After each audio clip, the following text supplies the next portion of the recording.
Bonjour à tous, bienvenue sur Reporter Citoyen pour cette spéciale du 11 septembre. C'est l'anniversaire, donc 23 ans déjà, que ces fameuses tours jumelles se sont effondrées. Et pour parler de la situation et parler de ce qui s'est passé, nous recevons sur notre studio Mehmet. Bonjour Mehmet. Bonjour Anne, merci de me recevoir ici. Bah, écoute, c'est avec grand plaisir. Je sais que tu es quelqu'un qui est très pointu au niveau des informations et j'ai trouvé que c'était très pertinent de te recevoir sur l'émission pour parler de cet anniversaire qui quand même ça a été quand même une situation qui a bouleversé euh, toute notre sphère.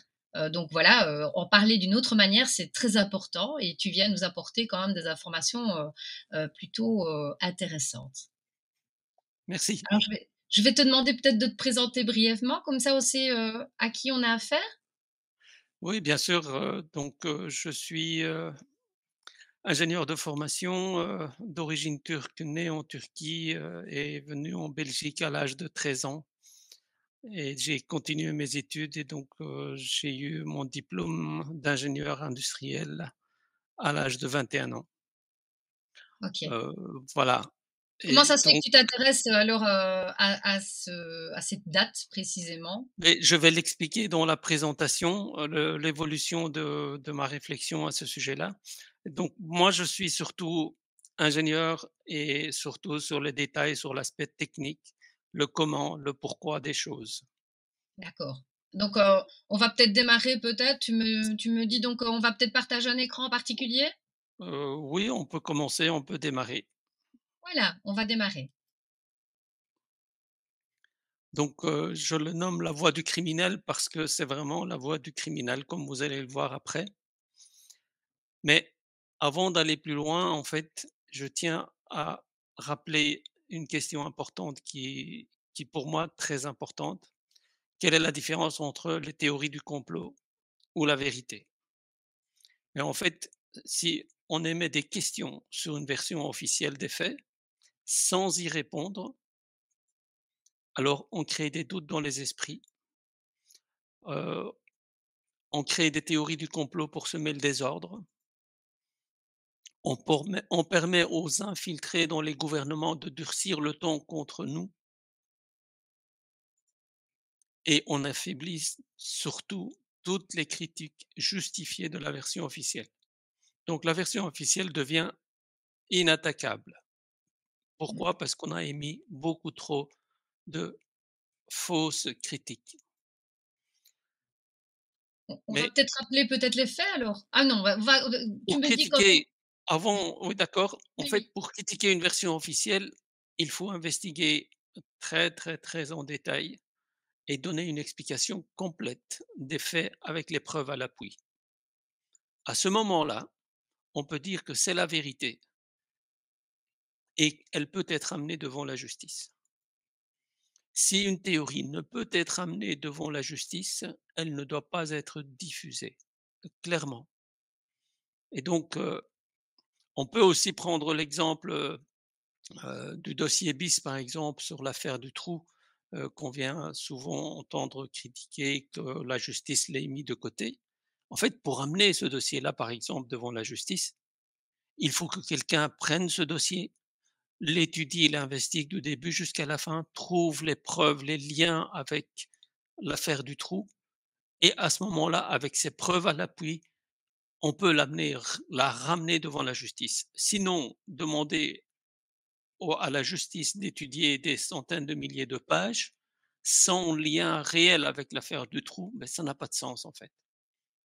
Donc il faut d'abord que, avant de critiquer une version officielle, il faut que nous, on fasse notre investigation et qu'on aille chercher les preuves dans le détail.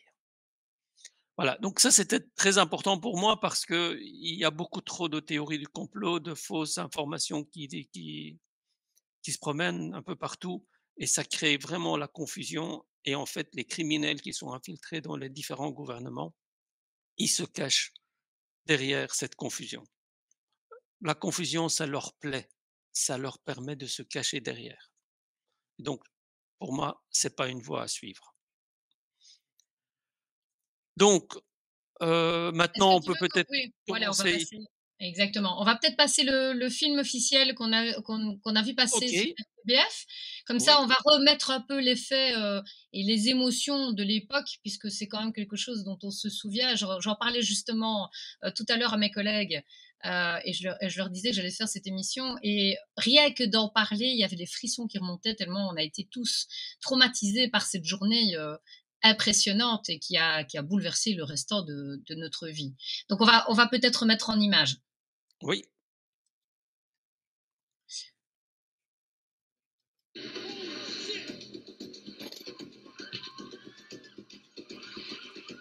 1er tour, le 2e tour impacté qui s'effondre en premier, la première tour impactée qui s'effondre en deuxième.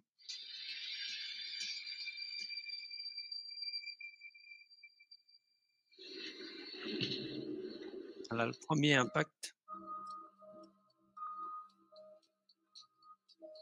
la tour nord, 8h46 effectivement.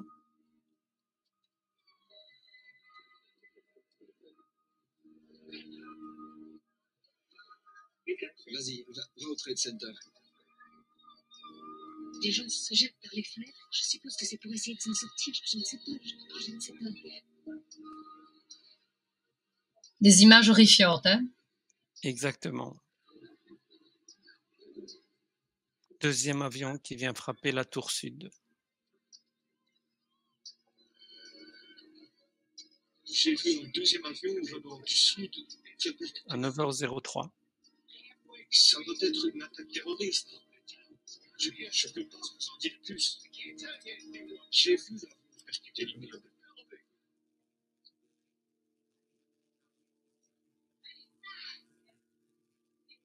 Bush fait semblant qu'il y a rien, que tout est normal.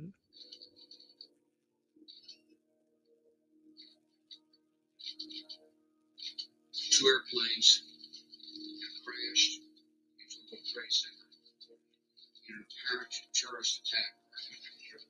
Terrorism against our nation will not stand. L'avion du Pentagone.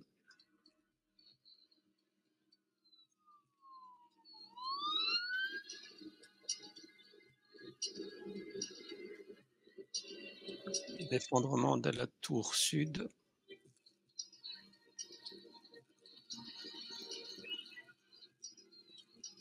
Deuxième impacté, bien sûr.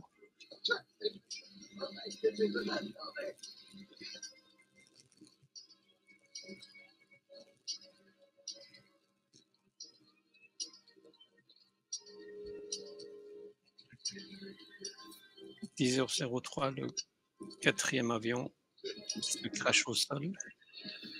10h28, deuxième tour qui s'effondre.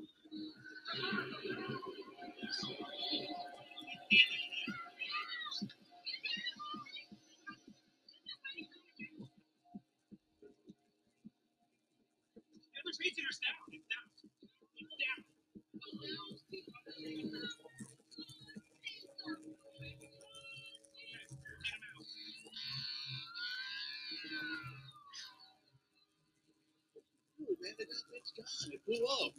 I don't know. I came down. I'm alive. I just want to know if my wife was alive.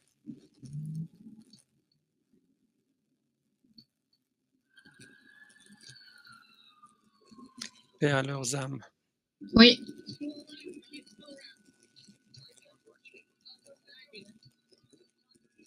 Sacrifice bien inutile. Je suis resté coincé avec un autre type.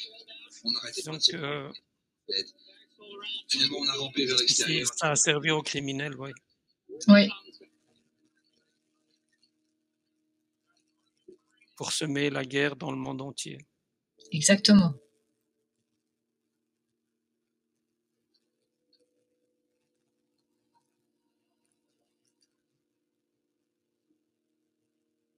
Make no Ben- mistake. Ne vous trompez pas. Les États-Unis pourchasseront et puniront les responsables de ces actes lâches. Excuse. C'est bien des actes lâches, il n'y a pas de souci. Martini. Jose Nicholas Duhane. James D. Devenure. Anna M. Devin.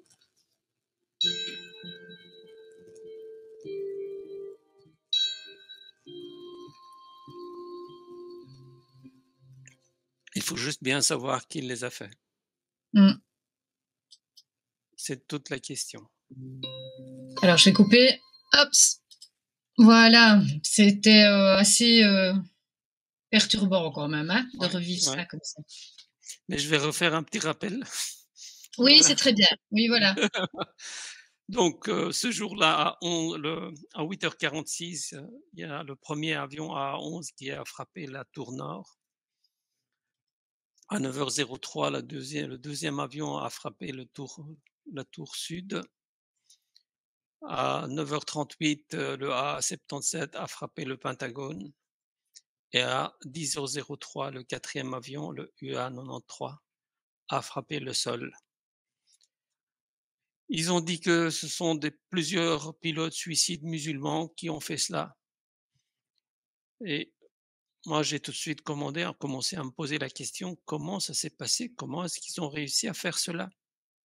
Au début, je pensais que les pilotes, ils ont forcé les pilotes à se cracher. Et puis je me suis dit, mais c'est pas possible, on peut pas forcer un pilote à se cracher contre une tour, parce qu'en moindre mouvement, il va bouger. Alors on m'a dit, c'est les pilotes qui ont piloté les avions. C'est les terroristes qui ont piloté les avions. Alors je me suis dit, mais des pilotes suicides qui se suicident ensemble, plusieurs, cela n'existe pas parce que généralement, jusqu'à cette période-là, tous les attentats suicides, c'était à l'intérieur de la Palestine et c'était des personnes individuelles qui faisaient ça. Jamais plusieurs n'ont eu ce genre d'attentat. Alors, et en plus, pour pouvoir faire ce genre d'attentat, suicide, il faut qu'un musulman soit opprimé et poussé à bout des nerfs, tu vois, mais pendant de longues années, parce que le suicide en islam, c'est l'ultime péché. Vous voyez, c'est complètement contraire à tout. Or, ces gens, c'était des gens éduqués et ils n'étaient pas opprimés, ils n'avaient aucune raison de se suicider. Et puis les musulmans sont vraiment incapables de commettre ce genre d'attentat. On est et à la barbe des Américains dans un pays qu'ils connaissent que comme touristes ou presque, Mmh. tu vois? Mais je me dis: «Peu importe, de toute façon, les États-Unis vont donner les preuves et ils vont fournir, on saura ce qui s'est passé». En réalité, les États-Unis ont tout caché, ils ont tout classifié secret et ils ont envahi l'Afghanistan et ils ont bombardé tout le pays dans tous les sens et en fait, voilà, c'est ce genre de personnes simples qu'ils ont attaqué avec les armements les plus puissants, les plus développés au monde. Et puis, mi 2012, 2002 ou fin 2002, Bush, il a commencé à préparer l'invasion de l'Irak. Il s'est détourné de l'Afghanistan et ils ont impliqué l'Irak dans l'affaire alors que l'Irak n'a rien à voir. Et ça, on voit Colin Powell en train de mentir aux, aux Nations Unies en disant qu'il y a de l'anthrax, etc. C'est vrai que dans les semaines qui ont suivi les attentats du 11 septembre, il y a eu des enveloppes d'anthrax qui ont été envoyées à certains bureaux aux États-Unis. Finalement, après les investigations, ils se sont rendus compte que c'est de l'anthrax qui était produit aux États-Unis même parce que la qualité était trop fine que pour venir de l'extérieur. Et donc, Colin Powell utilisait ce fiole pour dire voilà, c'est de l'anthrax et avec ce genre de choses qu'il voulait faire des attaques chimiques, etc. Finalement, Colin Powell, il s'est rendu compte qu'il a été utilisé comme menteur aux Nations Unies et puis aux prochaines élections, il ne s'est pas présenté du tout et puis il a quitté complètement la politique et il est décédé en 2021. Il s'est rendu compte qu'il a été utilisé pour mentir devant le monde entier. Et il ne se l'est pas pardonné, c'est comme ça qu'il est décédé. Bref, je me suis dit, les Américains, ils vont utiliser ces attentats du 11 septembre à toutes les sauces pour créer des guerres dans les pays musulmans. et ça continue encore aujourd'hui. Et donc je me suis dit: «Il faut savoir ce qui s'est passé pendant ce jour fatidique du 11 septembre 2001». Parce que si on ne sait pas, on peut nous raconter tous les mensonges, on est obligé de croire et de suivre.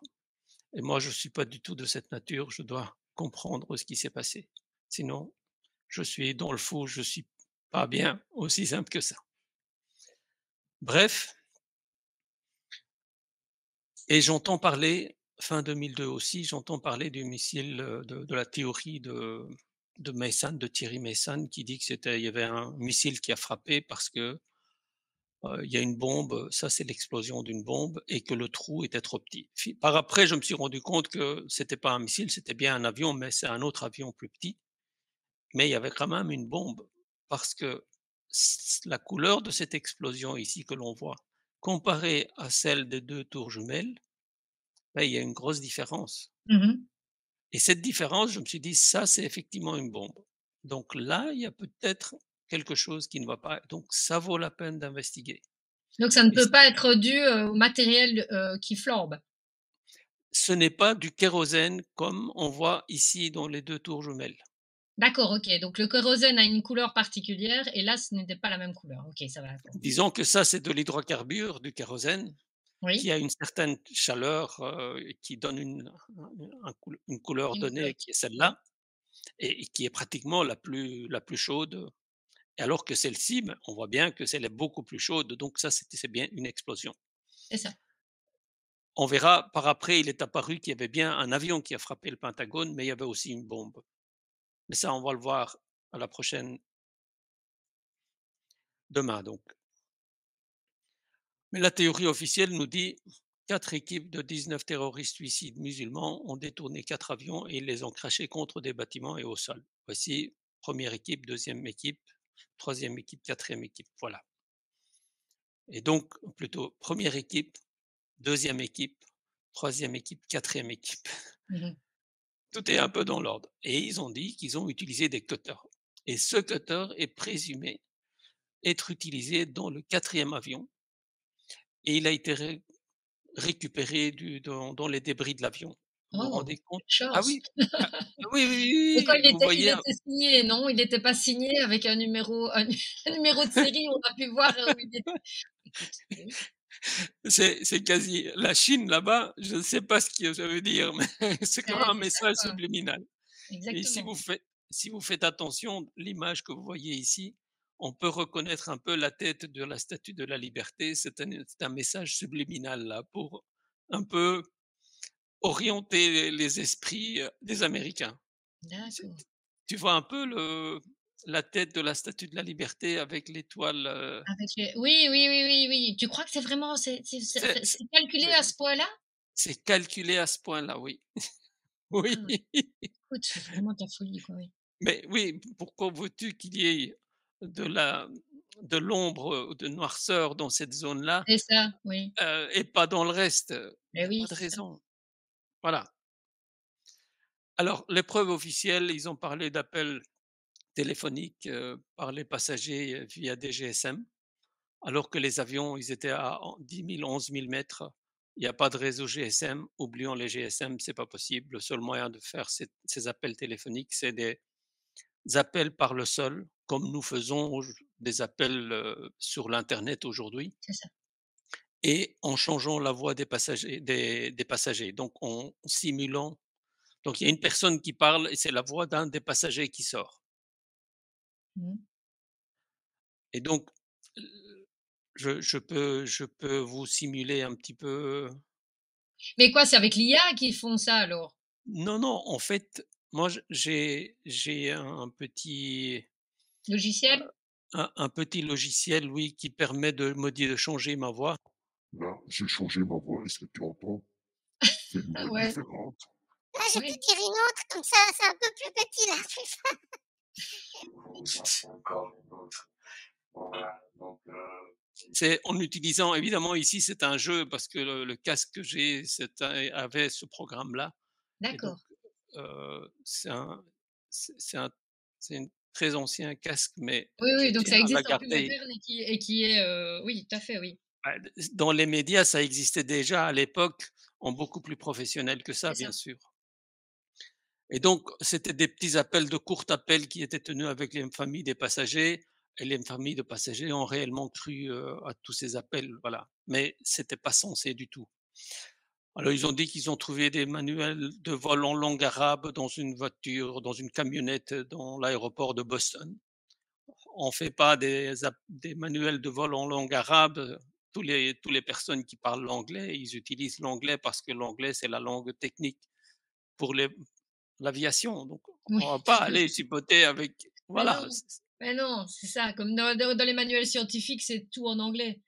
oui, Oui, et exactement. alors ils ont trouvé 3 passeports des terroristes intacts, dont un à côté des tours. Les 2 autres, on les aurait retrouvés dans le dernier avion, dans les débris des derniers avions, et ils sont tous intacts. Les photos en tout cas sont c'est débile, c'est jusque-là.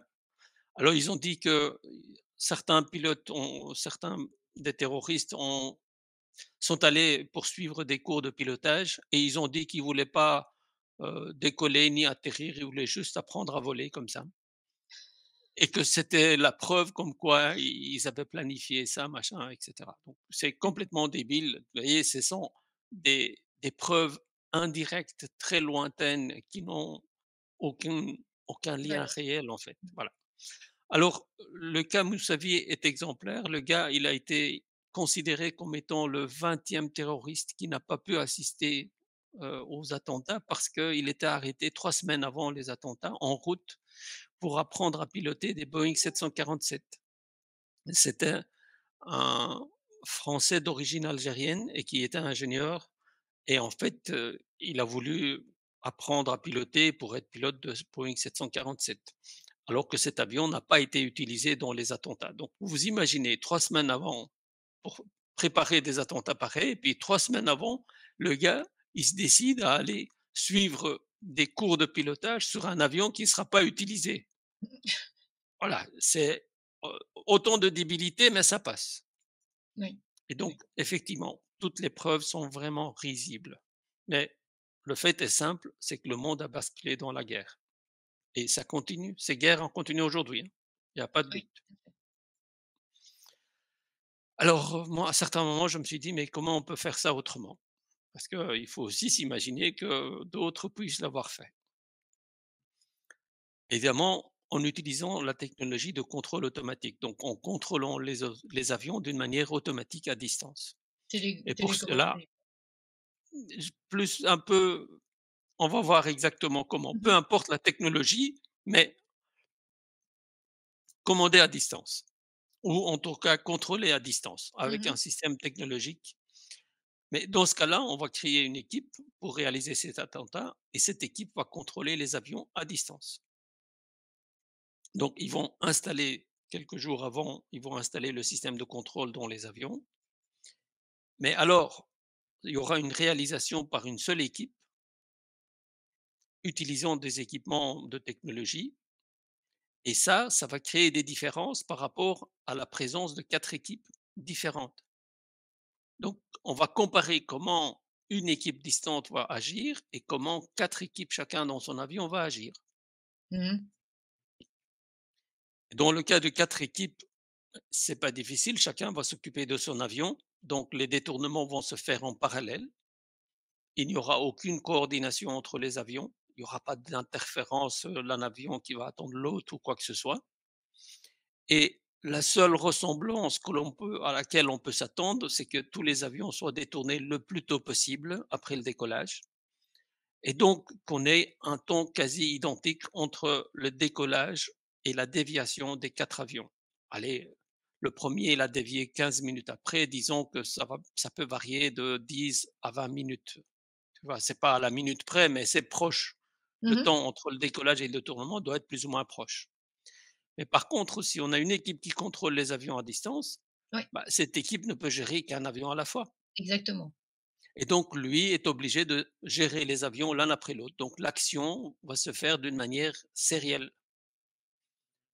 Et donc, il y aura obligatoirement une coordination parce que, si vous voulez, l'avion le prochain avion ne peut être détourné que si le travail de l'équipe sur l'avion C'est précédent est fini, fini. oui. Et donc ça veut dire que la fin d'un détournement et le début du détournement suivant seront proches. Mmh. Et donc c'est une différence très nette. Je veux dire, on peut pas avoir l'un et l'autre à C'est ça. moitié. Et donc si nous avons des temps similaires entre le décollage et le détournement, alors ça prouve qu'on a bien 4 équipes de terroristes dans les avions et c'est clair. Par contre, si on a des temps similaires entre la fin d'un détournement et le début du détournement suivant, alors cela prouve que l'action a été faite par une seule équipe. C'est très simple Mmh. et c'est logique, c'est élémentaire. Donc, on va regarder la séquence probable avec 4 équipes. Donc, le premier avion décolle de là, de Boston. Arrivé 15 minutes après, il dévie, il devrait dévier vers les tours qui sont situées à gauche. Mmh. En réalité, cet avion, il dévie vers la droite. Donc, au moment de la déviation ici, à 8h14, c'est le deuxième avion qui décolle à Boston. Lui aussi, il devrait 15 minutes après dévier vers la gauche. Oui, Entre-temps, il y avait le troisième à 8h20 qui a décollé ici. Et lui aussi, 15 minutes après, il devrait dévier. Même en réalité, comme il décolle tout près du Pentagone et qui doit revenir, en fait, il n'aurait même pas dû attendre 15 minutes. Ils auraient dû détourner en 10 minutes et revenir rapidement, frapper, terminer. Mais bon, ouais. disons, on laisse quand même 15 minutes. Et donc, on aura le premier impact, deuxième impact, troisième impact. Le quatrième avion a décollé à 8h42. Lui aussi, 15 minutes après, il aurait dû dévier vers le Pentagone, enfin non, vers la Maison Blanche qui se trouve aussi à côté du Pentagone, Mmh. tout près. Et donc, on aurait dû aussi avoir un trajet direct comme ça. Donc, on aurait dû avoir ces trajets des avions. Dans la réalité, les avions ont eu les trajets qui sont en jaune. Ça n'a Oui. rien à voir. Non. Le trajet n'a aucune logique si on considère le cas des 4 équipes. Et alors le timing, le graphique des temps de celui-là, ce serait à peu près ça. Donc l'avion aurait dû décoller ici à 7h45. Il a décollé à 7h59. 15 minutes après, il a dévié de sa route à 8h14. Il aurait dû se crasher aux environs 8h35, quelque chose comme ça. Mmh. Deuxième avion, troisième avion et quatrième avion. Après 15 minutes, comme je disais, ce temps peut varier entre 10 et 20 minutes. Voilà. Et donc, on aurait eu ce graphique des temps. Mais regardez, le dernier avion, il a eu un retard de 42 minutes. Si lui aussi avait un retard normal de 10 à 15 minutes, parce qu'il a été poussé de la porte exactement à l'heure de décollage, c'est-à-dire à 8 heures. C'est Et ça. donc, il aurait dû avoir un petit peu de retard, 10 minutes, un quart d'heure, il aurait dû décoller à peu près à 8h15, quelque chose comme ça. Mais non, Oui. il a attendu 8h42. Donc, si on considère qu'il n'a pas eu ce retard anormal, on aurait eu ce timing-là. Et Oui. alors, ça veut dire que les 4 avions se seraient crashés en ayant 20 minutes, en moins de 20 minutes. Alors, imaginez-vous, les avions en 20 minutes, 4 avions qui viennent frapper, tac, tac, tac, tac. C'est un effet psychologique énorme. Oui, tout à fait. Mais c'est pas ce qui s'est passé. Voilà. Donc, il y avait autre chose. Alors, qu'est-ce qui s'est passé? Ça, c'est les temps réels. Le premier avion a décollé à 7h59. Ça, c'est le rapport officiel de la commission, hein. C'est de là que ça vient, hein. Il a dévié de sa route à 8h14, il s'est crashé à 8h46. Le deuxième, il a décollé à 8h14, il a dévié à 8h42, il s'est crashé à 9h03. Le troisième avion a décollé à 8h20, il a dévié de sa route à 8h54, il s'est crashé à 9h38. Le quatrième avion a décollé à 8h42, il a le rapport officiel dit qu'il a été détourné à 9h28, mais l'avion, il continue son trajet normal. Nous, ce qui nous intéresse, c'est la déviation de C'est l'avion ça. de sa route normale. C'est là qu'il a été détourné. Et ça se passe à 9h35. Et il se crache à 10h03. Et donc, ce qui s'est passé réellement, les événements, décollage du premier, 8h14 déviation, 8h26, redéviation par là, et quand il est proche de sa cible, qui va frapper à 8h46, c'est-à-dire à 8h42, c'est le deuxième avion qui dévie de sa route, et le quatrième avion qui était encore en attente sur l'aéroport, il D'école. décolle. On le laisse décoller. Donc le deuxième avion, il dévie de sa route. Quand il fait le deuxième déviation vers sa cible, c'est le troisième avion à 8h54 qui dévie de sa route. Oui, ça Et lui suit, quoi. aussi, Ça suit il vraiment s'approche précisément.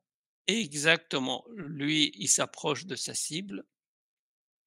Quand il est proche de sa cible à 9h35, qui va frapper à 9h38, donc 3 minutes avant, c'est le quatrième avion qui dévie de sa route, et lui aussi, il va se crasher à 10h03 dans les montagnes de Pittsburgh, là-bas, tout près de Pittsburgh, en Pennsylvanie. Le graphique des temps, c'est celui-là. Comme vous voyez, c'est mon avatar, en fait, parce que c'est une information importante, C'est parce que ça. cette information détruit la version officielle définitivement. Et c'est pour ça qu'aucun théoricien de complot n'en parle. C'est pour ça que je disais que créer de la confusion, de fausses théories, propager de fausses théories, c'est vraiment créer de la confusion et manipuler le monde entier. Et donc, c'est clair que ça, c'est consistant avec le fait du contrôle Ah, c'est par une seule équipe à distance, est pratiquement impossible à réaliser par 4 équipes différentes. Mais, exactement. mais disons que on va quand même essayer parce qu'on va pas aller trop vite. On va essayer quand même de réaliser avec 4 équipes. Alors, prévoir des temps de détournement à l'avance, ben, c'est pas possible parce qu'ils ne pouvaient pas prévoir les retards des avions au décollage. Et après le décollage, mais il n'y a pas possible de se communiquer. Mais pour pouvoir faire ça, il faudrait que chaque équipe qui s'approche de sa cible prenne le téléphone et appelle l'équipe suivante pour leur dire: les amis, nous arrivons à la fin de notre action, c'est à votre tour et on se retrouve au paradis, hein. Mais évidemment, C'est pas c'est possible. c'est c'est complètement absurde. Mais oui, c'est ça, c'est pas possible. Les gars, ils sont en train de venir Et le prévoir stress qui un doit impact, monter. Voilà, et exactement. en plein milieu de ça, ils doivent faire ça, et en plus, même si on imagine que les pilotes avaient des moyens de communication, l'équipe suivante, elle, elle est assise dans le siège passager. Ils n'ont pas de téléphone, ils n'ont pas de moyens de communication. Donc, cette communication n'est pas possible. Mais disons qu'il y avait un miracle et que cette communication était possible. Tu vois. Mais dans ce cas-là, le premier, le, le deuxième avion, là, euh, qui, au moment où il allait se cracher, et il ne doit pas appeler le troisième, il aurait dû appeler le quatrième avion, parce que lui devait se décoller en même temps que le C'est premier. ça, Le deuxième, exactement. il n'aurait pas dû tenir compte de ce retard Non, imprévu. puisqu'il n'était pas censé le savoir. Voilà. Et donc, même dans ce cas-là, c'est pas logique. Donc, il n'y a pas de logique du tout. Donc, c'est impossible à réaliser cette succession par 4 équipes. Et cela se passe avec perfection malgré des retards complètement scabreux. Donc, ça a bien été contrôlé par une seule équipe. Donc ça, cette information, je le connais en janvier 2003. Et donc, depuis janvier 2003, je sais que la version officielle est fausse. C'est ça que tu avais daté, le premier slide avec 2003. Exactement, exactement. Et donc, les avions ont bien été contrôlés par une seule équipe distance. Voilà. Et donc, je commence à faire une recherche détaillée. Et puis, jusqu'en 2007, je m'occupe vraiment de l'investigation technique sans même m'imaginer que je vais pouvoir trouver qui a fait ces attentats. Mmh. Pour moi, c'était inimaginable, en fait, à l'époque. Et puis, en 2007, quand j'ai fini cette histoire des tours et du Pentagone, je commence à investiguer la démolition des tours jumelles, parce que certains disaient que c'était démoli, d'autres disaient effondré, machin. Oui. Et donc, quand je commence à ça, il y en a un qui me dit: «Mais qu'est-ce que tu penses de la théorie du docteur Bazant?» Et en fait, ce docteur, c'est un professeur d'origine juive et il a menti. Il a expliqué par de fausses théories, 2 jours après l'attentat, pourquoi les tours se sont effondrées. Mais sa théorie est complètement fausse. Je regarde qui c'est ce monsieur-là, c'est le plus grand expert mondial pratiquement en résistance des matériaux. Je me dis: «Moi, j'ai quelques bases en résistance des matériaux, mais je vois clairement que c'est du mensonge» C'est ça. et lui, ce monsieur, il va mettre sa signature en dessous d'un faux rapport et sortir 2 jours après: «Ouais, voilà, c'est comme ça que ça s'est effondré». Mais c'est pas normal, vous ne pouvez pas faire une chose pareille, je me dis. C'est pas normal, pourquoi il a menti ce monsieur-là? Je n'ai aucune explication, donc Mmh. je me dis: «Est-ce que ça peut être lié?» parce que pour faire un coup pareil, vous devez avoir les épaules solides, financièrement, politiquement, judiciairement, et Oui, parce que cetera. c'est risqué de mettre sa notoriété à mal, Non quand seulement même. sa notoriété, tu viens mentir sur des attentats pareils, mais on peut te pendre, on peut te passer à la chaise électrique et tout ce que tu veux. Mmh mh.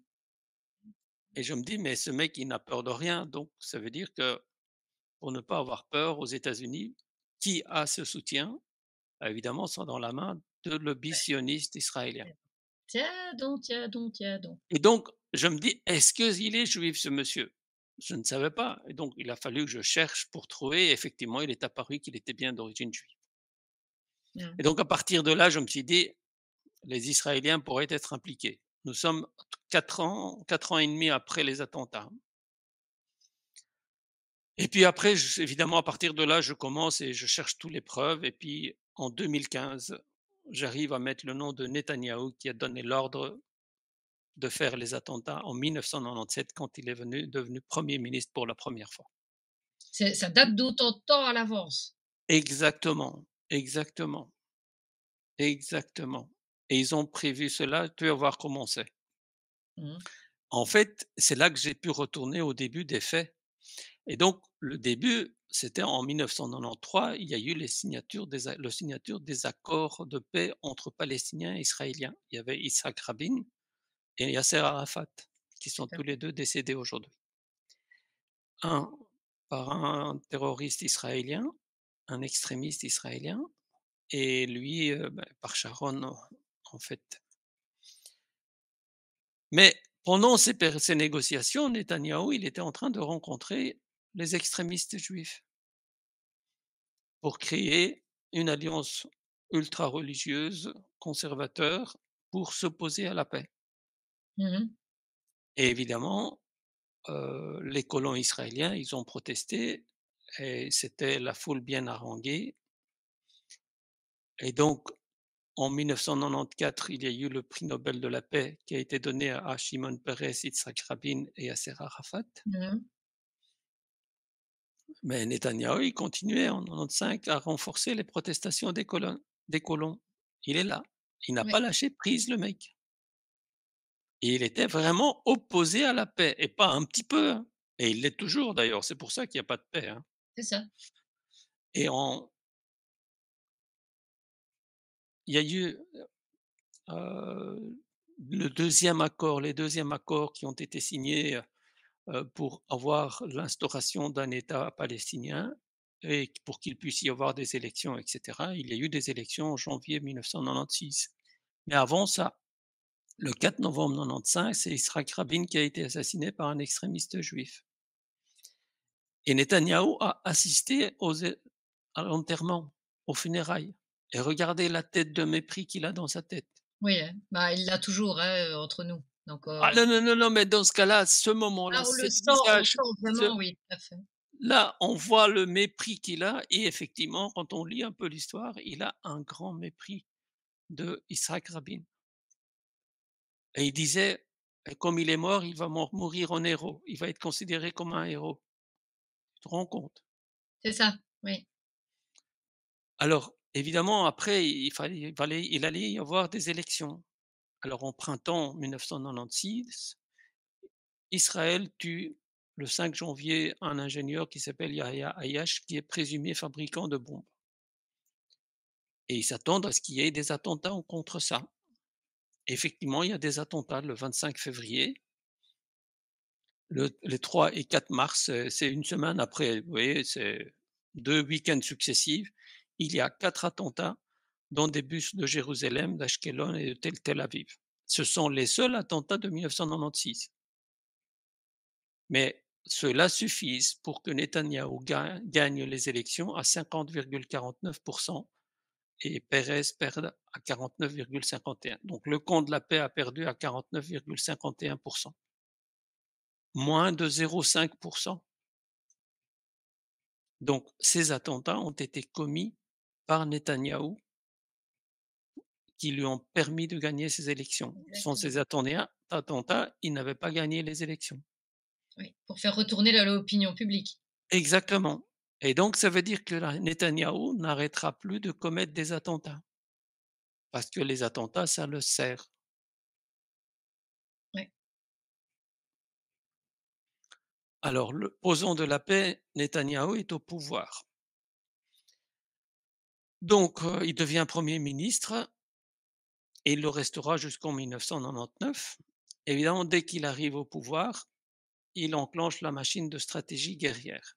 Pour lui, c'est la guerre et la guerre et la guerre et rien d'autre. Et donc, mais on ne peut pas tirer sur des Palestiniens qui se sont assis sur la table des négociations. Oui, tout à Donc, fait.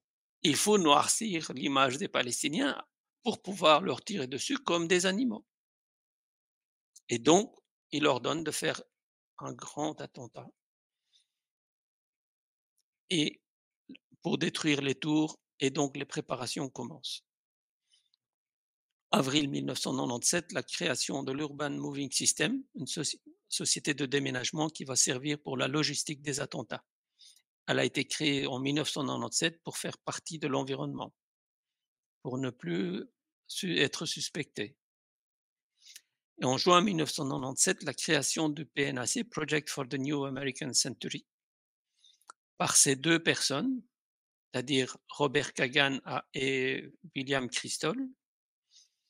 Et alors, l'association, c'est vraiment une association, tu vois, avec l'adresse Washington C'est ça. DC, téléphone, fax, donc bureau et tout ce qui s'ensuit. Donc, il y a vraiment eu des négociations énormes. Et ça, c'est l'image des différentes personnes qui est utilisée par les théoriciens du complot pour représenter le Project for the New American Century. Alors, on voit deux fois Donald Rumsfeld et Dick Cheney là et là, mais on ne voit pas les deux fondateurs. Donc, ça, c'est les théoriciens du complot. Ils parlent plein de nuages, mais C'est ça. l'essentiel, ils Il ne le cache donnent pas. l'essentiel. Exactement. Voilà. Et donc, il faut chercher cette information. Donc, les préparations ont bien débuté à ce moment-là. Alors, qu'est-ce qu'ils ont fait? Il faut détruire les deux tours d'acier et le cacher. Comment faire? C'est là qu'ils demandent évidemment au docteur Bazant, l'expert, et lui, il rentre en scène. C'est-à-dire, lui, il définit la méthode de démolition et l'explication nécessaire pour mettre cette démolition sur le compte des avions. On était probablement en 1997 ou peut-être même un petit peu avant. Évidemment, il faut y a encore la mise en œuvre détaillée à réaliser. Mais pour cela, il faut cacher le noyau des tours jumelles et montrer les colonnes extérieures comme la structure principale. Alors, il demande à Bungel S. Taranat, qui a écrit un livre sur la structure des hauts bâtiments en 1988, il lui demande de faire une nouvelle révision de son livre, celui-là, Mmh. et dans cette révision de décembre 1997, il prétend que la structure des tours était une structure comme celle-là, Mmh. c'est-à-dire des colonnes perpendiculaires les uns aux autres, enfin des colonnes et des poutres, et pas une structure contreventée comme celui-là dans le noyau. Alors que dans la première révision, il dit dans les années 60, ce n'était plus un méfait de cacher une structure derrière un extérieur plus esthétique, ce Mmh. qui est la structure des tours. Le noyau est très robuste, fait comme ça, et c'est lui la structure. Et dans les rapports officiels, ils ont caché cette structure-là, ils ont montré uniquement les colonnes extérieures qui ne sont rien du tout. C'est C'est ça, comme qui n'auraient pas pu tenir la tour de toute manière, cette structure extérieure. absolument, on peut les comparer aux vitres extérieures qu'on a dans les tours récents. C'est ça. Voilà. La stratégie du PNAC, beh, il contacte, George W. Bush pour le présenter comme candidat présidentiel. Les premiers contacts sont en 1998. C'est une personnalité faible, ils pourront lui faire ce qu'ils veulent. Tout ce qu'ils vont proposer, il va accepter. Évidemment, ils continuent le design des attentats et ils préparent le coupable. Alors, ils font faire des attentats de mi en août 1998 à l'ambassade des USA au Kenya. Ils attribuent à Ben Laden. Ben Laden ne revendique pas, il ne dit pas contre. Quelqu'un a attaqué l'ambassade des États-Unis au Kenya. Il s'imagine, Ben Laden, qu'il a des gens qui le soutiennent, qui le suivent et qui commettent ce genre d'attentat. Il Mmh. commence à s'imaginer. Il ne dit rien parce que c'est une ambassade avec des soldats, avec des aspects militaires, et cetera. Et il ne dit rien. Même attaque USS Cole au port d'Aden, au Yémen en 2000. Même chose, il ne dit rien. Ils ont attaqué un avion militaire, donc il se dit: «Ouais, il y a encore des gens qui me suivent». C'est tout. Sinon lui, il est nulle part. Il est complètement coupé du monde de toute façon. Oui, il vit dans ses montagnes là, à ce moment-là. Exactement, exactement. Et en pleine campagne électorale en 2000, ils publient leur document principal, le PNAC, il dit: «Reconstruire, les forces la défense des États-Unis». Et dans ce livre, dans ce document, ils disent, heu, même ils décrivent tous les développements d'armement qu'ils doivent faire prochainement et ce sera révolutionnaire, ils disent, mais ce changement va peut-être prendre beaucoup de temps en l'absence d'un événement catalysateur comme un nouveau Pearl Harbor. Ah ouais, ça fait un peu penser, tu sais, à ce qui s'est passé, lors du premier confinement et de la crise sanitaire où il y a eu quand même des écrits des explications claires par rapport à comment ils allaient fonctionner et c'était déjà, prédestiné. On avait quand même déjà des explications. Bill Gates qui parlait déjà de OK, OK, c'est un autre débat, je ne veux pas trop rentrer dedans, mais oui, ici, oui, ce mais en qu'il faut fait, dire bon, Bill Gates que a commencé à faire des conférences là-dessus aussi, avant que oui, ça n'arrive, oui, en disant: «En cas de pandémie». oui, OK. En fait, ici, dans ce cas-ci, en fait, ils habillent, ces attentats comme C'est un ça, nouveau Pearl Harbor et en fait, exactement. c'est comme si on avait laissé les Japonais au Pearl Harbor attaquer, les bateaux américains. Ici, on laisse, les terroristes, d'Al-Qaïda, venir attaquer les États-Unis. C'est ça, on Mais prépare, en réalité, ça n'a rien à voir. tout à fait. Mais est-ce Donc, que c'est vrai qu'on a vu circuler des images où Ben Laden était à table avec Bush et d'autres?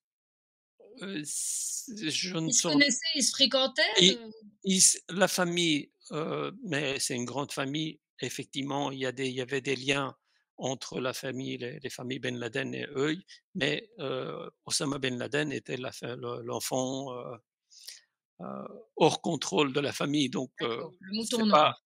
oui, si tu veux, oui. Et OK, donc en novembre 2000, ils arrivent à élire Bush à la présidence et donc il y a eu l'investiture de Bush le 20 janvier 2001 et 5 jours après, il y a eu l'envoi du premier document interne au gouvernement américain qui parle d'Al-Qaïda à la place d'Al-Qaïda, juste, un terroriste, un groupe de terroristes, voilà. Et donc ils préparent les accusés des attentats du 11 septembre. c'est ça. Et évidemment et à ce moment-là, ils commandent le système de contrôle des avions à la société Raytheon qui fabrique les missiles Tomahawk. Et en fait, pour faire ces attentats, il fallait avoir des avions qui se comportent comme des missiles de croisière, qui savent se guider sur base de leur GPS et trouver leur cible tout seuls, D'accord. d'une manière autonome. Et pratiquement, ça, c'est un avion, en fait, avec des ailes, avec des ailerons pour le guider, avec un moteur, etc. Et donc, le système de contrôle de ce système-là, bah, il contient une carte de contrôle générale dans lequel il y a un capteur de position, un récepteur GPS, comme dans nos GSM, un capteur d'orientation gyroscope, comme nous en avons dans nos GSM d'aujourd'hui, un émetteur-récepteur satellite comme dans nos GSM, mais c'est un émetteur, récepteur, réseau GSM et pas satellite. Il y a un calculateur de vol et puis il y a aussi une mesure d'altitude précise pour l'approche finale. Parce que le GPS, la précision, c'est plus ou moins 20 mètres, tu vois? On peut avoir un peu plus de précision, mais ça reste quand même assez pas trop précis en fait. Mmh. Et donc pour le dernier approche, surtout pour l'altitude, la précision est encore moins bonne parce que les satellites sont situés tous entre la au en fait, l'avion se trouve toujours entre les satellites et la Terre. Donc c'est toujours dans le même sens. Alors que dans les positions X, Y, les satellites peuvent se trouver à gauche, dans les 4 positions, 4 directions par rapport au satellite, en fait. Enfin, par rapport à l'avion, pardon. Donc voilà, et il y a aussi quelques entrées-sorties digitales et puis il y a les servomoteurs qui contrôlent les ailerons et le mode de vitesse du moteur. Et donc, pour adapter ce système dans l'avion, toute cette partie-là reste, identique, aucun changement. Cette partie-là, on n'en a pas besoin, sauf pour le Pentagone qui est un bâtiment très bas. Il faut juste remplacer ces servomoteurs par des plus puissants. Mais l'interface de commande est le même en fait. Mmh. Et donc, en remplaçant ces servomoteurs par des servomoteurs adaptés pour venir s'accrocher sur les commandes de vol, on peut convertir l'avion en missile. Aussi simple que ça. Alors, avec ces équipements installés dans l'avion, l'avion réagit tout à fait normalement. Il peut décoller et atterrir comme d'habitude. Mmh. Mais être pris en charge à un moment donné. Mais une fois qu'il est en l'air, à un moment donné, s'il est activé par communication satellite militaire, ben, l'avion se comporte comme un missile. C'est ça. Et le système injecte un gaz incolore, indolore, qui tue les pilotes, qui les rend inconscients en 10 secondes. Et puis après, il les tue tous. C'est un peu comme le fameux gaz qu'ils ont utilisé à Skripal à Londres, là, l'agent russe. Je ne sais pas si tu te rappelles. Non, non, mais donc non, mais c'est comme ça que tu verrais les choses pour ne pas qu'il y ait enfin, qu'ils n'aillent pas attaquer les pilotes et Mais, cetera. Parce mais- qu'il peut y avoir des gens qui soient sauveurs et des gens qui ne veulent pas mourir et mais qui perdraient, parce qu'ils ok, étaient peu nombreux par rapport au nombre de passagers dans l'avion. Donc je veux dire, tu vois, de tenir tout le monde assis, ça doit être compliqué. mais en fait, il faut considérer qu'il n'y avait pas de terroristes parce que la version officielle, le gouvernement américain est incapable de fournir des preuves C'est authentifiées de ça. la présence des terroristes. Donc, il n'y avait pas de terroristes. En Mmh. réalité, ils ont tué tout le monde à bord de l'avion avant qu'il ne se crache pour Oui, avoir la main libre et le contrôle de exactement. l'avion Voilà. dans le missile, en fait. Je vais te dire pourquoi plus tard les preuves qui poussent à prouver la présence de ce gaz. On va le voir le pourquoi en fait. Et donc, il faut savoir que ce système n'a pas besoin de faire décoller ni atterrir l'avion, comme ils ont accusé les terroristes Mmh. d'avoir voulu. En réalité, c'est eux qui avaient pensé à cela, parce qu'ils n'avaient pas besoin de décoller et d'atterrir l'avion. C'est ça. Et donc, Israël, nous sommes en début 2001, et donc Israël se prépare à l'après 11/9, à l'après 11 septembre 2001. Et il y a eu en février 2001 des élections en Israël. Netanyahou, il a cédé sa place à Sharon, qui est devenu Premier ministre. Netanyahou était le leader de Likoud et il a tout simplement cédé sa place à Sharon. Ce qui n'est pas Pourquoi? notre habitude. Mais c'est pas normal, c'est-à-dire Non, que on met de côté le jeune qui a déjà été Premier ministre et on met à sa place le vieux. c'est ça.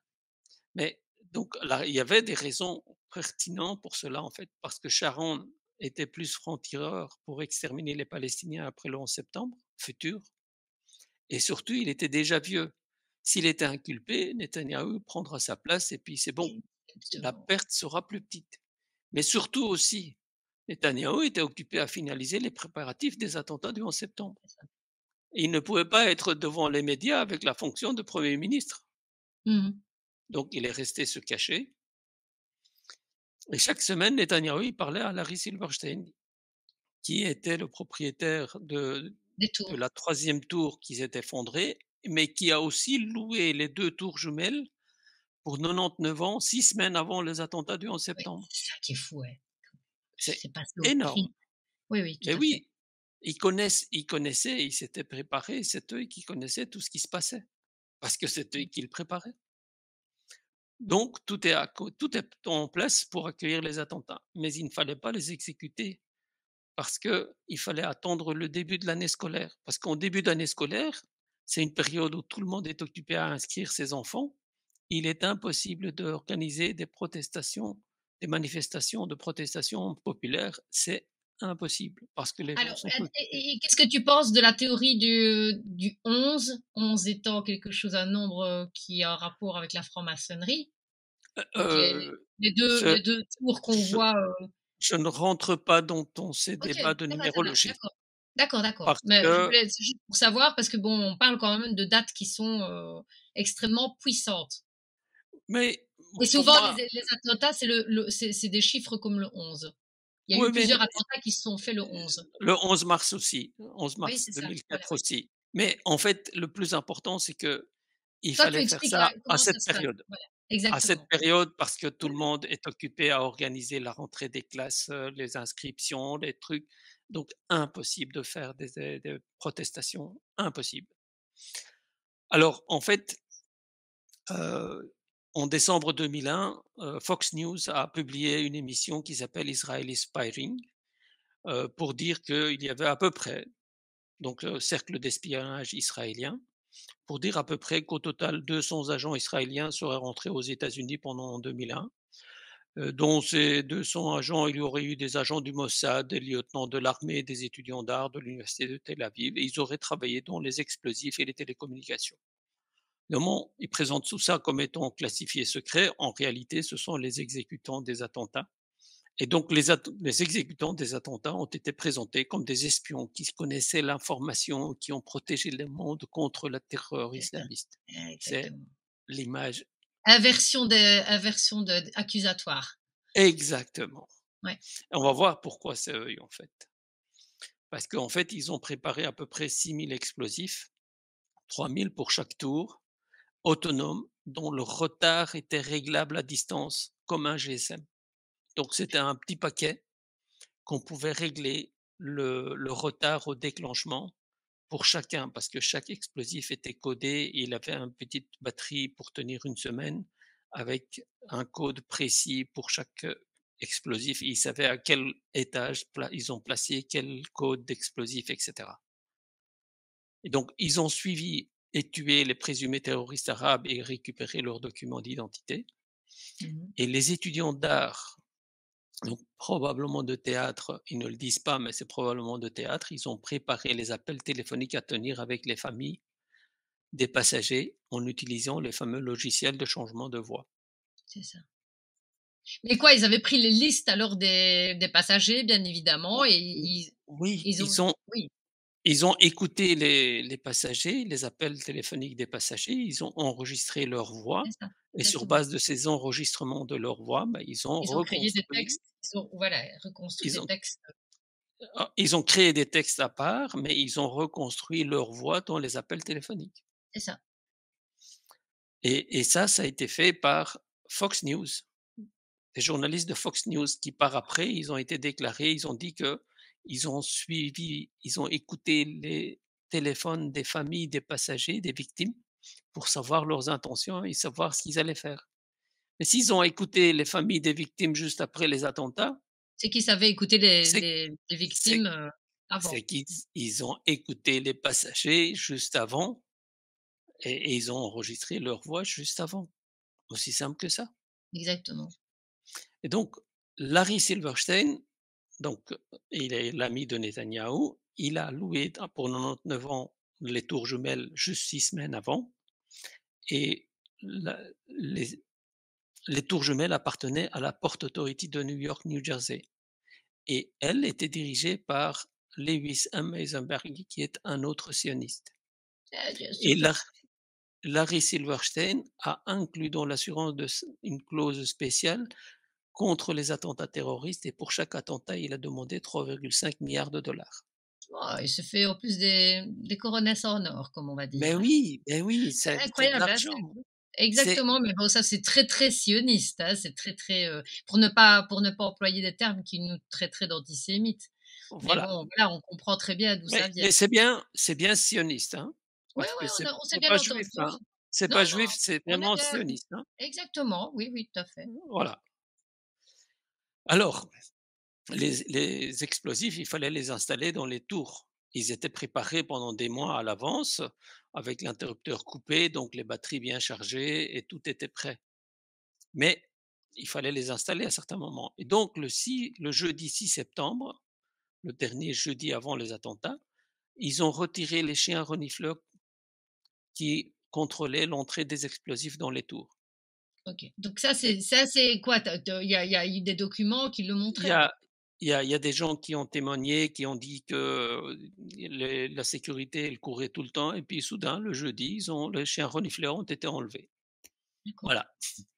Et donc ce jour-là, ils ont introduit les explosifs et ils les ont installés dans des tours, dans des étages vides spécifiques. Eh oui. Voilà. Et à partir de là, ils ont installé les explosifs dans les différents étages en accédant par les ascenseurs rapides. En fait, ça c'est le noyau des tours et ça c'est l'image des ascenseurs. Donc C'est ça. les ascenseurs que l'on voit ici et là, ce sont les ascenseurs rapides que l'on voit en rouge ici et là. D'accord. Et donc il y avait 3 niveaux différents. Le premier niveau était accédé par, quelques ascenseurs, mais tous partaient du rez-de-chaussée.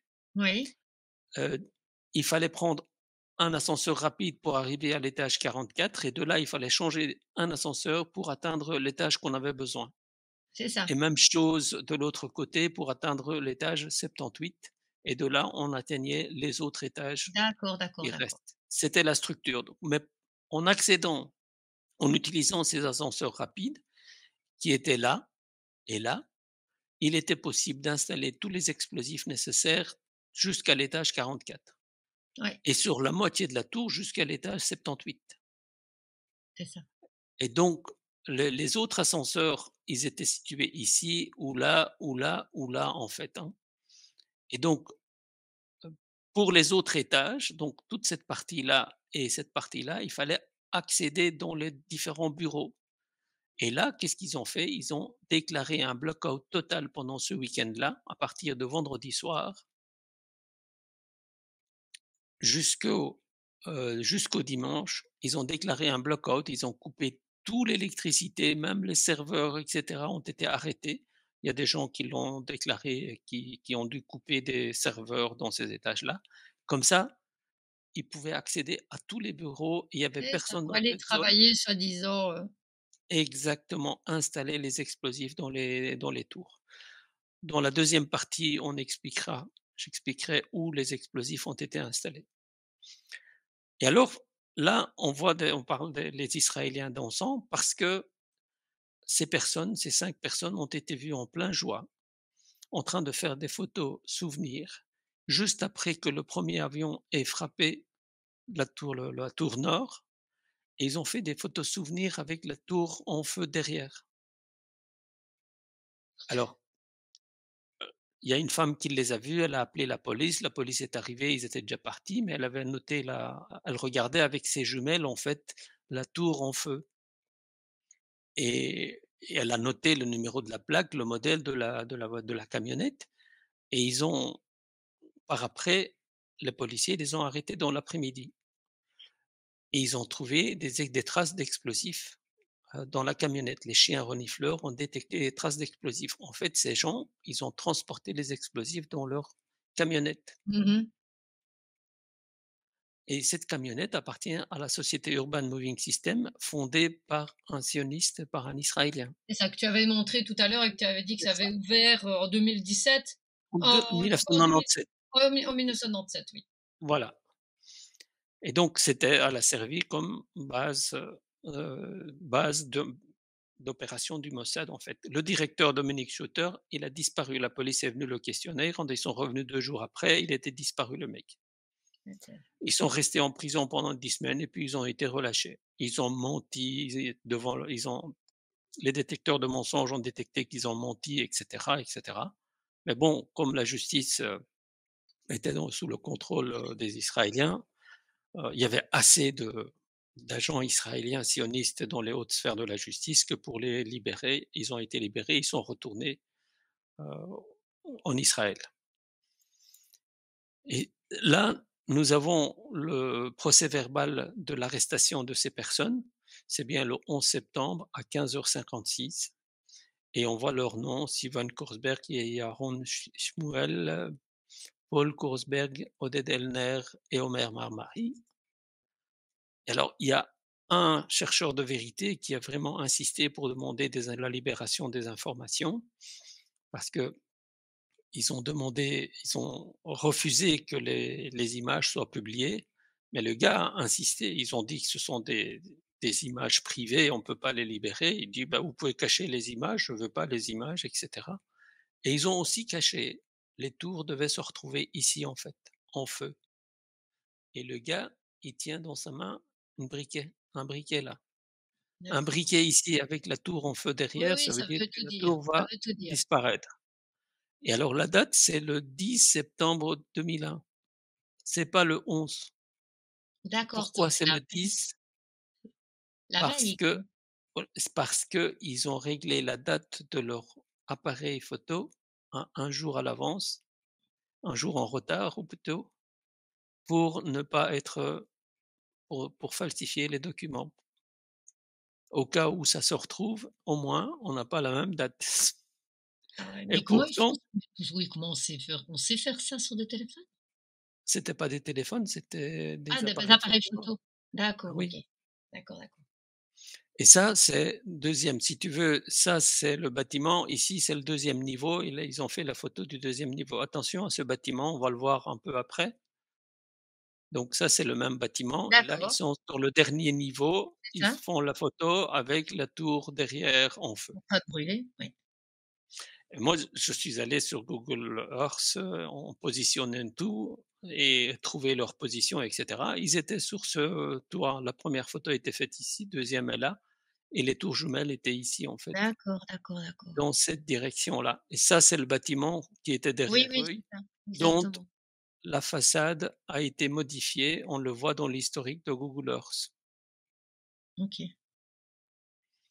Et alors, ces mecs, les premiers mots qu'ils ont dit aux policiers, c'est: «Nous sommes des Israéliens, nous ne sommes pas votre problème, vos problèmes sont nos problèmes, les Palestiniens sont le problème». Ah ouais, ah ouais. Et c'est marqué, hein, c'est «We are Israeli, we are not your problems are our problems, the Palestinians are the problem». Et c'est le procès-verbal. Et en fait, pourquoi ils ont dit ça? Mais parce qu'ils sont arrêtés, ils sont au début avec la police et ils sont un peu mal à l'aise et ils veulent Oui, tromper la police pour leur dire: «Vous savez, nous ne sommes pas votre problème, c'est notre problème, c'est les Is nous sommes Israéliens, laissez-nous partir, on n'a rien à voir avec tout ça». c'est ça. Tu vois un peu la chose? Mais ils ont dit: «C'est les Palestiniens les problèmes» parce qu'ils étaient là pour noircir les Palestiniens. Oui, oui, Et c'est ça, en fait, la fameuse histoire. oui, oui. Regarde le regard de Oui, Netanyahou sur il a vraiment un regard de tueur, hein. exactement. Il a Je vraiment vais pas te tu manger. sens vraiment qu'il a aucune pitié et qu'il est malfaisant, hein. Et lui, il sort d'une réunion Oui, il a où l'air d'avoir peur. il est Oui. perturbé, pensif, il sait plus quoi, à quel saint se vouer. Moi, à mon avis, on l'a menacé à ce moment-là Non, déjà. c'est lui qui l'a menacé, ne Oui, t'en oui, fais mais on est pas, bien hein. d'accord. Oui, oui, ça se voit, oui, oui. Et c'est lui qui a parlé de la sorte et d'ailleurs encore aujourd'hui, il continue à parler de la sorte. Il n'a pas Mmh. changé ce mec. Alors, en fait, ce qui m'a impressionné, c'est, j'en parlerai en 2022, en octobre 2022, il y avait des, campagnes électorales en Israël et Netanyahou, il préparait les élections Alors il publiait des documents, des messages, sur Twitter pour faire sa propagande et moi je lui répondais, je lui ai répondu plusieurs fois. Il y a eu une bonne trentaine de fois où j'ai répondu des tweets en disant à peu près, heu: «Si vous voulez faire non, pour rendre Israël le plus grand État terroriste au monde de nouveau, alors votez le Likoud et Netanyahou». À plusieurs. Le message global était celui-là. Et voici les preuves. Et les preuves renvoyaient à ma vidéo, en fait. Il n'a jamais répondu. Plusieurs de ses amis ont répondu, à qui j'ai répondu aussi. J'ai eu quelques discussions avec les gens. Mais ce qui m'a impressionné, c'est que quand je l'ai pris, j'ai repris ces tweets récemment et je me suis dit, en fait, tu as prévu l'avenir un an à l'avance. J'ai prédit que Israël allait redevenir le plus grand État terroriste au monde. Mmh. J'ai prévu qu'il allait tuer autant de Palestiniens. Moi, je suis choqué. Mmh. Je suis choqué. Donc, ça veut dire que ma vision de caractère de ce mec, elle est juste. Parce que pour Mmh. prédire comme ça ce qui va se passer un an à l'avance, il faut vraiment avoir vraiment bien être sur la Ouais. réalité des faits. Bref, continuons parce que quand on pense à ça, ça fait Oui, froid au dos. c'est quelque Et en sachant que la France le soutient, que l'Europe, que l'OTAN, et qu'on accepte ce génocide sans aucune honte en et fait, qu'on a accepté d'assassiner des gens ici en 2001, et qui ne seront jamais reconnus, vraiment d'une manière juste, quoi, tu vois? Enfin, les tueurs ne sont pas reconnus, quoi, finalement. c'est à partir du moment où Netanyahou a réussi à faire ces attentats-là et que personne ne l'a impliqué, ne l'a soupçonné, ne l'a Ah ben, il se inculpé, sentait quoi que ce fort, soit, il s'est senti beh, fort. aujourd'hui, ils se sont excessivement forts, il y a rien qui peut l'arrêter parce qu'il y a Mmh. personne qui dit quoi que ce soit. Et Oui, pourquoi? et puis les États-Unis sont quand même de mèche avec lui, puisqu'il y a quand même, je veux dire, des sionistes qui sont, dans toutes les sphères, des États-Unis. Mais aussi en Europe et c'est Oui, ça oui, qui est le on pire est et en d'accord, fait, c'est ça exactement. le problème et c'est ça le problème, c'est ça, c'est que les gouvernements des pays occidentaux Complètement sont corrompu tous par le sionisme. voilà Oui, exactement. et le problème, c'est qu'il faut pas venir s'en prendre, heu, à des rois, à des ou quoi que ce soit. Non, ce sont uniquement des sionistes, un Ah oui, oui, oui, réseau oui, de d'accord, mais il y a sionistes. des rois qui sont sionistes, il y a des rois qui il y a quand même des rois qui vont, qui se sont alliés avec, Klaus Mais non, Schwab. en Donc je veux dire, fait, ils sont victimes peut-être dans le sens qu'on les maintient. En fait, ce sont des sociétés privées qui ont pris le dessus sur des nations, tout simplement. ça, je suis d'accord avec toi, mais je veux pas impliquer les rois et surtout pas sans preuve. Mais d'après ce que je vois, en tout cas, tout ce que je vois là, concernant les sionistes, même je me suis choqué moi-même à me rendre compte que j'ai pu prédire l'avenir sur cette Mmh, affaire. Je suis mmh, encore quasi choqué là-dessus. mmh, Bref, revenons aux attentats. Et donc le dimanche 9 septembre 2001, les 2 tours sont équipées avec des explosifs, ils sont prêts à être détruits à distance. Il suffit de lancer un programme dans un ordinateur situé à distance, pas trop loin, plus exactement dans cette tour-là, la tour 7 qui s'est effondrée dans l'après-midi, mmh. et les tours peuvent être démolies, pouf, de haut en bas. Et le lundi 10 septembre 2001, c'est un jour de travail normal. Mmh. Comme ça, on ne fait pas soupçonner qu'on a installé des explosifs pendant le week-end ou quoi que ce soit. C'est ça. Et Netanyahou, il arrive à New York pour assister aux attentats en direct et il s'installe dans la loge, dans le balcon VIP qui se trouve la tour numéro 7 qui est là, ce bâtiment-là. Et il est de l'autre côté du bâtiment, il a face à lui les 2 tours jumelles. C'est ça. Exactement, et alors le faire effondrer, c'était la meilleure des solutions pour cacher les preuves. Exactement, exactement. En laissant le Et temps aux gens de sortir de la tour discrètement, puisque tout le monde a le regard braqué sur les 2 tours qui sont en feu, et eux peuvent sortir délicatement, gentiment de la tour, numéro Non, 7. non, et en fait, tu vas voir, ils sont sortis, ils sont restés, ils sont sortis bien plus tard, ils sont restés confinés pendant un certain temps. Ils ont même probablement été boire un bon verre, quelque chose comme ça pour, fêter tout ça, hein. Exactement, oui. Jusque-là, hein.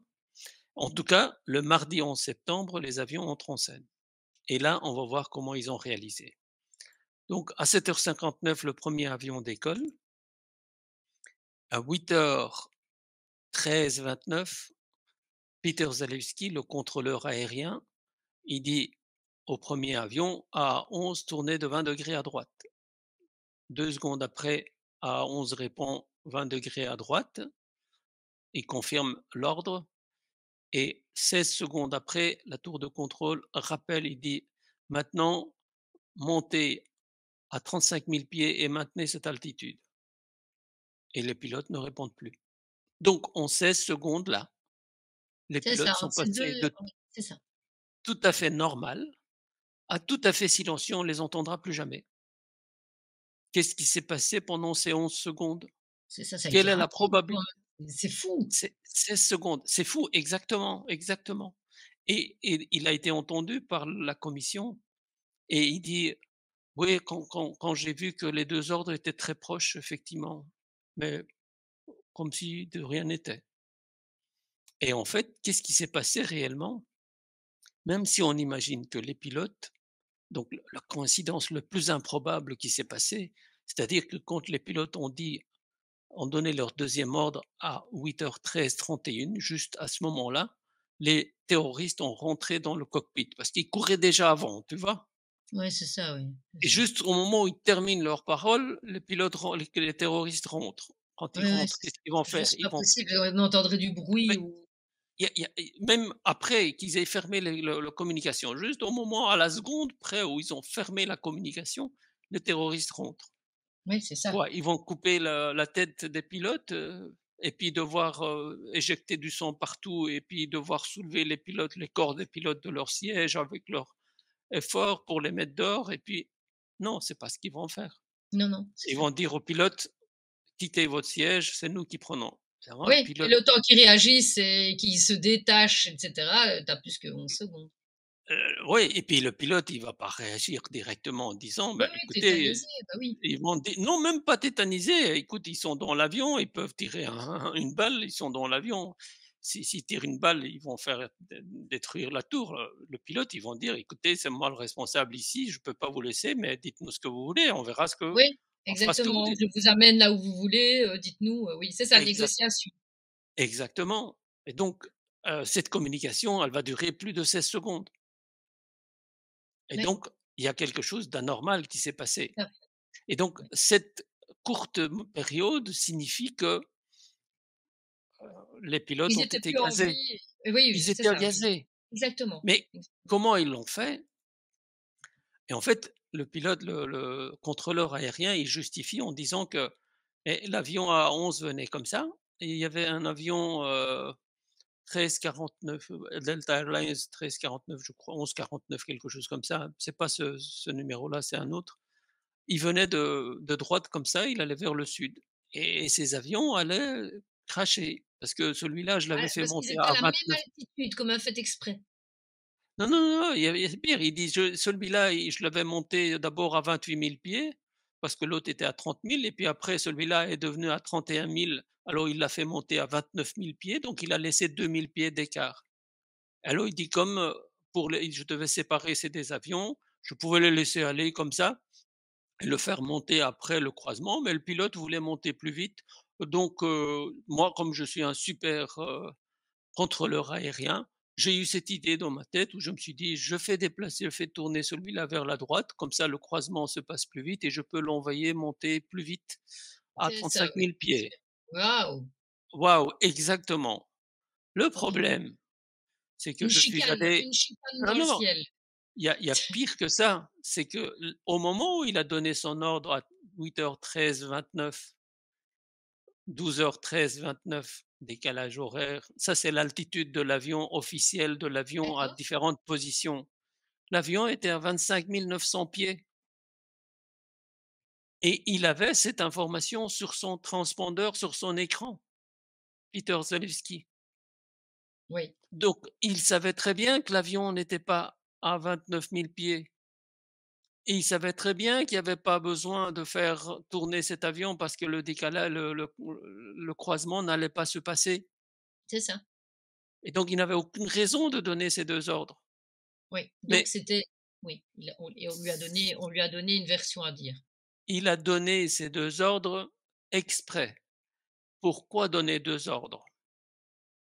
Mais parce que, en fait, le système de contrôle était installé pour la première fois dans ces avions et ils avaient évidemment pris toutes les précautions pour que tout fonctionne bien, mais il fallait quand même contrôler Faire si un les test, pilotes si le système a bien fonctionné, ils se sont pas c'est ça. gourés dans le code de communication de X, Y, Z ou tout ce que tu veux et donc il fallait contrôler que les pilotes allaient mourir rapidement, allaient devenir silencieux D'accord. et pour cela, il fallait leur donner un premier ordre pour établir la communication et vérifier que la communication est bonne et attendre, injecter le gaz et Et attendre le temps vérifier pour voir s'ils nécessaire n'allaient pas répondre, c'est ça, je voilà, comprends ce que tu veux dire. exactement D'accord, d'accord, d'accord, d'accord. Là, oui, et en je vois. fait, ce Donc qui s'est premier ordre, passé il répond, deuxième ordre, bah, c'était pour vérifier s'ils étaient morts et là, on ils n'ont pas eu de réponse, donc ils savaient que c'était OK.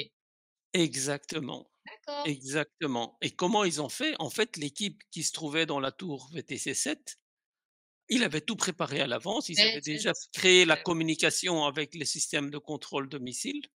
Ils avaient encodé sur leur écran la commande d'activation ouais, et ils attendaient l'appel du contrôleur Peter Zelewski. Ils avaient prédit à l'avance, ils s'étaient concertés à l'avance, ils lui ont dit: «Quand tu t'approches, quand il y a autant de distance à peu près, bah, tu lui donnes un ordre pour se dévier à droite et puis après tu redonnes un deuxième ordre».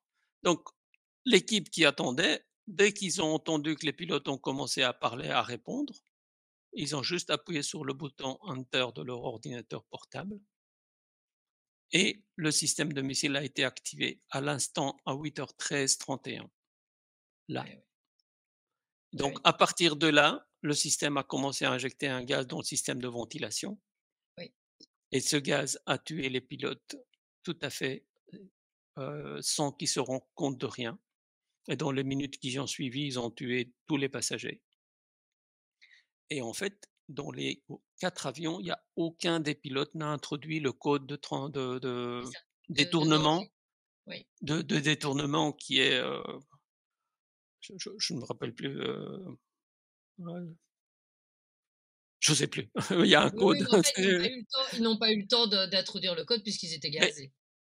en fait, ils se sont rendus compte de rien parce qu'ils Oui, oui, n'ont c'est c'est ça. un inodore, incolore et ça tue vraiment excessivement rapidement ce truc-là et donc c'est des gaz, neuro quelque chose, ils ont un nom spécifique. Neurobloquants, enfin qui vont bloquer vraiment tout ce qui est, Voilà s oui, oui, oui, oui, oui. Si ça se peut, et ils étaient peut-être encore conscients, mais pas pouvoir bouger, c'est ça? Pas pouvoir exactement, parler, mais comme exactement. oui, oui, c'est vrai, je vois ce que tu veux neurotoxique peut-être, Neurotoxique, c'est bien ça, oui. voilà. Et en fait en fait, voilà, c'était ça la raison et le fait que dans les 4 avions, aucun n'a répondu, dans les 8 pilotes, aucun n'a introduit 7500, je crois, le code, ça m'arrive, heu, Oh tracas, attends, tu as énormément d'informations à donner donc oui et en fait, ça veut dire que tous les 8 pilotes ont été gazés. Sinon, il y aurait eu au moins un d'entre eux qui aurait introduit ce code de transpondeur pour dire: «Il y a un détournement». Voilà la situation. Donc continuons un petit peu. L'avion, évidemment, entre 8h14 et 8h26 à peu près là, ils font toutes les vérifications, du système, des paramètres et cetera.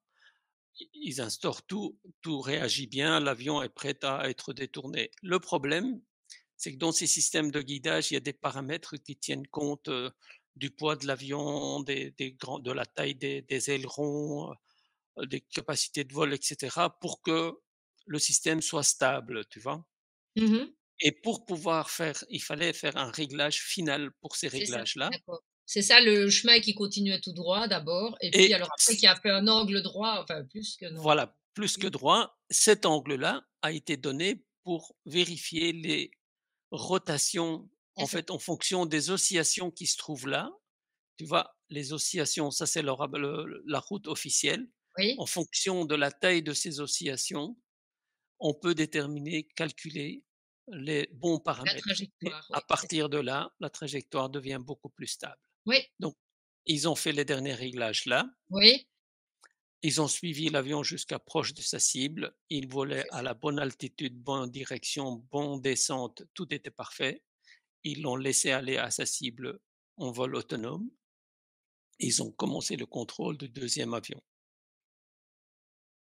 Et OK. le quatrième avion qui était encore sur le parking, sur le tarmac, il attendait avec ses passagers à bord, hein. Ils l'ont laissé décoller à ce moment-là. Pourquoi? Parce qu'ils ne pouvaient pas le laisser au-delà du premier impact. Oui, Parce que oui. s'il l'avait, il risquait de ne plus pouvoir décoller. Décoller, exactement, parce Mais qu'il par était contre, tout près. Exactement. une fois que le premier avion était impacté, il aurait pu le contrôleur aérien de cet espace qui était Ben Sliney, qui a effectivement arrêté tous les avions ce jour-là. Oui, Il aurait pu interdire le décollage de cet avion. oui, Et pour ne pas avoir ça, ils l'ont retardé au maximum cet avion. C'est pour ça qu'il a eu 42 minutes de retard parce que il fallait le retarder pour qu'il ne dépasse pas, il n'aille pas trop loin, pour qu'il ne sorte pas de la zone de contrôle de cette équipe exactement. Oui, et pour lui permettre de revenir. Voilà, donc ce retard faisait aussi partie des attentats. Le deuxième, donc le premier avion, il va se crasher à 8h46. Eux, ils sont dans la tour numéro 7, ils prennent leurs jumelles, ils vérifient la précision de l'impact. Et l'impact était parfait. Il était pile au centre de la tour, à l'altitude qui était voulue. Et donc, ils se disent, tout est OK parfait, pour ça la fonctionne suite. à merveille, aucun problème. Donc, on peut tout de suite donner l'ordre, les coordonnées de la cible du deuxième avion parce que les deux avions sont identiques, même modèle, même aéroport de décollage, même aéroport de destination.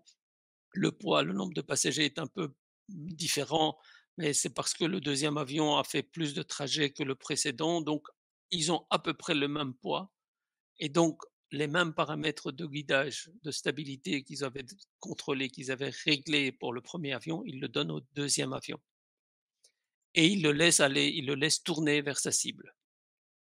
Donc c'est là qu'ils donnent les ordres. Ils Oui, le laissent aller à sa cible, ils vérifient qu'il tourne vers sa cible. Donc quelques minutes après 8h50 où il commence à tourner, 8h54, c'est le troisième avion. Donc ils le laissent aller à sa cible et ils prennent le contrôle du troisième avion qui devait aller sur le Pentagone. c'est ça. Et le deuxième avion impacte à 9h03, mais c'est un impact, il a failli rater sa cible, hein, celui-là. Tu te rappelles un peu le dernier moment, le tournant assez franc qu'il fait au Oui, oui, dernier oui, moment oui, oui, pour oui, aller oui, je me sou impacter? oui, Il exactement, il a failli rater sa cible et en fait, cette rotation très, très forte, c'est exactement ce qu'un système de contrôle de ce style c'est ça, va aurait pu réagir. faire. Oui, Quand c'est il ça. s'approche, il va voir il est en train de rater sa cible, alors il va tourner au maximum pour quand même frapper sa cible Ouais, oui, oui, et tout à il fait. frappe un peu décalé, mais il frappe quand même. Donc là, ils se disent: «C'est pas un jeu, c'est il y a quand même des limites, il faut qu'on fasse attention, il faut qu'on suive l'avion jusqu'à sa cible». Donc celui-ci, il dévie, il le laisse aller à 8h54 jusqu'à 9h03, 9 minutes avant l'impact, il le laisse aller voler pendant 9 minutes en vol autonome. Mmh. Le suivant, ils le suivent. En fait, le suivant, c'est pas le même avion parce que le même avion ne peut pas frapper le Pentagone. Le Pentagone est beaucoup plus bas.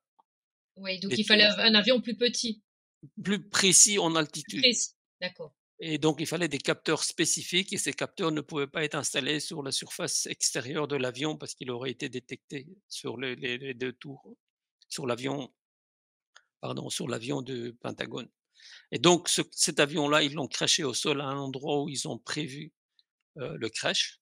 C'est la zone la moins habitée de cette région-là, celle-là. Oui, Il y avait des gens, des agents de Urban Moving System qui étaient là autour, qui attendaient le crash pour aller récolter tous les débris et les corps. Et donc, ils ont fait décoller un autre avion spécialement préparé pour venir frapper le Pentagone. Et cet avion D'accord. Donc en fait, c'était 2 avions alors là? exactement, il y en a un qui s'est crashé au sol et un Oui, autre qui je s'est me crashé souvenais au plus en fait. Pentagone. Oui, oui, tout à fait, c'est ça qu'il y en a 4. Oui, d'accord, OK. C'est pour ça que sur le Pentagone, il n'y a pas de passagers, il n'y a pas de siège d'avion, il y avait une bombe, et cetera. On verra ça à la prochaine étape, plus de détails là-dessus. Et donc, quand cet avion est proche de sa cible, qui va frapper à 9h38, c'est-à-dire 3 minutes avant 9h35, c'est le quatrième avion qui dévie de sa route parce qu'ils prennent le contrôle du quatrième avion. Et lui, il se crache à 9h38 sur le Pentagone et on voit la fameuse bombe qui Oui, oui, explose. c'est ça, oui. Parce qu'il y avait aussi une bombe pour perturber l'impact et effacer les traces. Mais on va voir à la prochaine étape que les traces sont quand même suffisantes que pour savoir quel avion et comment ça a été fait. Et alors, le quatrième avion, il est crashé au sol. On fait simuler une rembardée, une bagarre dans le cockpit pour dire que les passagers se sont révoltés. En réalité, ils étaient tous morts depuis Mmh. 9h35. Voilà, c'est la manière dont ces attentats ont été faits.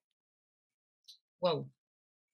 C'est tout est consistant, il n'y a rien qui est impossible par rapport aux preuves disponibles. Et en fait, à 9h59, le deuxième avion, le deuxième avion qui a frappé la tour sud, Oui, il l'a frappé à 9h03.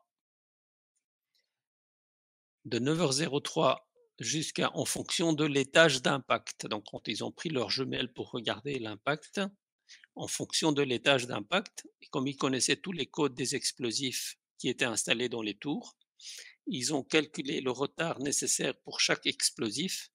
Ils avaient un tableau Excel avec des calculs qui étaient prêts devant eux. Ils ont estimé les paramètres. Ils ont préparé tous ces retards de tous ces explosifs, de ces c'est ça, 3000 pour que ça explosifs. donne cette impression d'effondrement. Exactement. Et donc, après 56 minutes, ils avaient terminé leurs calculs et alors ils déclenchent, ils envoient donc tous ces réglages aux explosifs qui étaient dans la tour et ils la font exploser à 9h59. Le dernier avion était encore en l'air. À partir de 9h59 pour le deuxième tour, ben, ils prennent 29 minutes parce qu'ils avaient déjà fait l'exercice, donc ils ont besoin de moins de temps. Ils calculent tous les temps pour le deuxième, la tour nord, et ils envoient les codes, les retards des explosifs dans la tour nord, et ils donnent le top de démarrage des explosions. Et là aussi, nous avons une démolition de haut vers le bas des tours. Le noyau reste debout, nous allons voir pour quelle raison. Et dans les deux cas, en fait, ici, on voit le noyau qui est resté debout. Mmh. Et après, il s'effondre aussi. Et même chose ici, le noyau reste debout et puis après, il s'effondre aussi. Nous allons voir pour quelle raison. C'était, technologiquement parlant, c'était un travail très minutieux, très professionnel, mais ça reste un crime odieux, c'est clair. Donc l'équipe se trouvait dans cette tour BTC-7. Les entrées étaient gardées par des policiers sélectionnés, dont certains avaient un gilet avec service secret. Et après la démolition des tours jumelles, ils ont dû aller boire un verre dans un étage séparé, et puis ils ont ramassé leurs affaires et quitté le bâtiment en petits groupes, et Netanyahou faisait partie d'eux. Ah, il était là? Oui, il a assisté aux démolitions tous les OK, juste pour attentats se en rester là prison. et pour se faire plaisir, quoi. Non, tu t'imagines, c'est un attentat qu'il a commandité en 1997. Oui, Il n'allait pas il voulait laisser assister. faire Beh, sans clairement. assister. Voilà, le Évidemment, plaisir de voir son œuvre s'achever. Autant de temps évidemment, consacré pour faire tout ça. évidemment, évidemment. Et Et ça, comment on sait que Netanyahou était là? mais en fait, on sait qu'il était aux États, il était venu le 10 la veille. D'accord, OK. Maintenant, à savoir exactement qu'il était là ou pas, t'imagines qu'il soit autre part? En Non, fait, non, personne non, clairement aussi, voilà, c'est oui, oui, exactement. voilà. Donc quelques-uns de cette équipe sont restés, ils ont installé les explosifs à commande radio aussi dans la tour en question. Ils avaient déjà prévu l'emplacement à l'avance et ils ont aussi quitté le bâtiment. Ils l'ont déclenché les bombes un peu à distance et c'était à 5h21 de l'après-midi. Donc Donc il il n'y y a avait très pas en peu fait de raison valable pour que cette tour s'effondre, aucune, aucune. parce qu'elle aurait dû tomber alors en même temps que les 2 autres tours, quoi. Évidemment, évidemment et on voit bien que c'est une démolition contrôlée parce que les façades extérieures se sont effondrées sur elles-mêmes. On voit dans les photos, C'est ça. clairement. Donc il n'y a pas l'ombre d'un doute. Voilà et de cette manière, ils ont effacé les Les traces de traces de leur leur présence. présence, oui. C'est clair. Évidemment, Netanyahou, il n'a pas parlé le jour même, il a parlé le 13 septembre. Le jour même, c'est Ehud Barak qui a parlé au BBC, à la BBC. Et lui, c'est seulement 2 jours après qu'il est sorti devant les caméras et regarde la tête. Oh mon Dieu, quelle crapule. Il a vraiment mais vraiment la tête du gars qui a fait ces attentats et qui Ouais, est en ouais. train de passer un examen pour se présenter. Après, quand il parle, il est parti, hein, il y a pas de souci. Mais là, en attendant, il a vraiment la tête de la personne qui l'a fait, hein. Mmh. Et il apparaît en public le 20/9 à la Chambre des représentants des États-Unis. Donc il est resté jusqu'à ce moment-là alors? Il est resté jusqu'à ce moment-là. Mais le gars qui le présente, monsieur Burton là, il dit: «Monsieur Netanyahou, avant tout, je veux m'excuser, publiquement pour vous avoir appelé au milieu de la nuit et vous avoir réveillé». Il fait semblant qu'il était en Israël Mmh. et quand vous étiez en train de dormir et de vous demander de venir ici. Comme si on donnait autant de détails pour introduire quelqu'un, c'est ça? Exactement Oui, oui, tout et à fait, un narratif bien préparé pour bien mettre en condition les gens en se et disant mais qu'il avait et été dérangé dans sa nuit de sommeil, tranquillement ah, installé quelle sur son difficulté, canapé. n'est-ce pas? C'est ça quoi, oui. Réveillé. Ah, j'ai oublié que la différence de temps et j'ai pensé, Oui, oui, je ça va, oui. Oui, oui, oui, oui, ça pue le fake. exactement et aussi je tiens aussi et je veux aussi m'excuser pour, le mix-up, le petit problème qu'il y a eu à l'aéroport aujourd'hui quand vous êtes arrivé, qui veut dire suggérer que, C'est ça qui lui voilà. est arrivé, ce M jour-là et pas un m autre jour. merci à Dieu que vous êtes là, qui dit. C'est ça, OK. Le mec voilà et avec ça, ils ont justifié, ça y est, Netanyahou n'a rien à voir avec ça. Oui, oui. Ouais. C'est énorme et voilà, c'est ce genre de manipulation que font ces infiltrés dans les différents gouvernements européens, américains. Créer des narratifs, en fait, pour soutenir des actions, Exactement et en fait, pour les attentats de 7 juillet 2005, Netanyahou était à Londres ah bah tiens donc, mais comment est-ce possible? et alors la veille, le lendemain, il a dit: «Le Mossad m'a appelé, il m'a dit de rester dans l'hôtel, de ne pas aller à la conférence où je devais parler, à la conférence des investisseurs de la bourse de Tel Aviv, à D'accord. Londres». Le le le club, l'association des investisseurs de la bourse de Tel Aviv. Il devait Mmh. donner une conférence là. Seulement le 7 juillet, on n'organise pas une conférence pareille le 7 juillet, hein, Beh, alors que tout le monde est en vacances. alors que tout le monde est en vacances. Exactement Ah oui, il et faut pas donc être c'est pas sorcier de comprendre ça. en fait, quand il dit ça, il dit: «J'ai un alibi, j'étais là pour telle raison». Oui, oui. Mais en réalité, c'est un faux alibi. Non, c'est juste pour assister à chaque fois, Mais oui, si c'est un faux alibi, ça veut dire qu'il était là pour les attentats, ouais. parce que Le 7 sinon, le il n'a 7 du pas 7 besoin. 7, tu vois? C'est encore des chiffres un peu particuliers. Je suis désolée, Oui, hein, je oui, d'accord, d'accord, mais je veux non, pas non, mais rentrer dans je veux l'histoire des bien que tu ne chiffres. rentres pas là-dedans, mais en attendant, c'est le 7 7 7, Oui, donc ouais. mais le 7 en question ici, c'est parce que les enfants qui sont venus du nord Oui, de Leeds, ils ont décidé rapidement parce que ils venaient de terminer l'école, ils étaient en vacances et ils terminaient le réto et ils oui, voulaient venir visiter Londres et ils ont fait ça rapidement. Le problème, c'est qu'ils ont décidé trop vite. Ils ont décidé le 4 juillet. Ils ont dit à celui du bus là, il a dit à sa mère, le 4 juillet, il a dit, «Nous allons partir, nous allons aller à Londres». Mais ils écoutaient les téléphones. Mais les Eh bombes oui, n'étaient eh pas oui, prêts à Londres. Ils étaient prêts en Israël, mais pas à Londres. Il fallait apporter les bombes rapidement d'Israël à Londres. d'accord. Netanyahou a dit: «Pas de souci, Je vais les je amener les mets moi-même. exactement dans mes Bah valises oui, parce que moi diplomatiques, je vais pas être personne ne me pose». contrôlée. Ben non, je vais pas être contrôlée moi. Exactement, et Ça on donc n'implique pas d'autres personnes. exactement, c'est tellement plus simple, plus rapide et efficace. Exactement. Mais voilà, écoute, ça c'est je termine la vision de criminel. C'est ça en fait les tweets. Vous voyez les tweets qu'il faisait, qu'on parlait tantôt, il a le 21 octobre 2022, il a fait un tweet avec une vidéo où il a parlé, je lui ai répondu: Voter pour Likoud et Netanyahou, c'est voter pour refaire Israël le plus grand État terroriste. C'était vraiment ça, ouais. Et je lui ai répondu, voici, enfin, à différents endroits, voici les preuves, voici les raisons. Tu vois, ça, c'est encore un autre. Ça, c'était à son fils, Yair Netanyahou, Benjamin Netanyahou, Yair Netanyahou. Et il y a eu une trentaine de tweets comme ça que j'ai tweetés. Ni son fils, ni lui n'ont jamais rien répondu. Non, il faut voir Et- déjà si c'est eux qui font ces tweets finalement Oui, eux-mêmes. mais Non, ils, é- ils étaient au courant parce que ce genre de tweet ne passe pas inaperçu. oui, Et en fait, pratiquement, sans m'y attendre, j'avais prédit le génocide des Palestiniens exactement. un an à l'avance.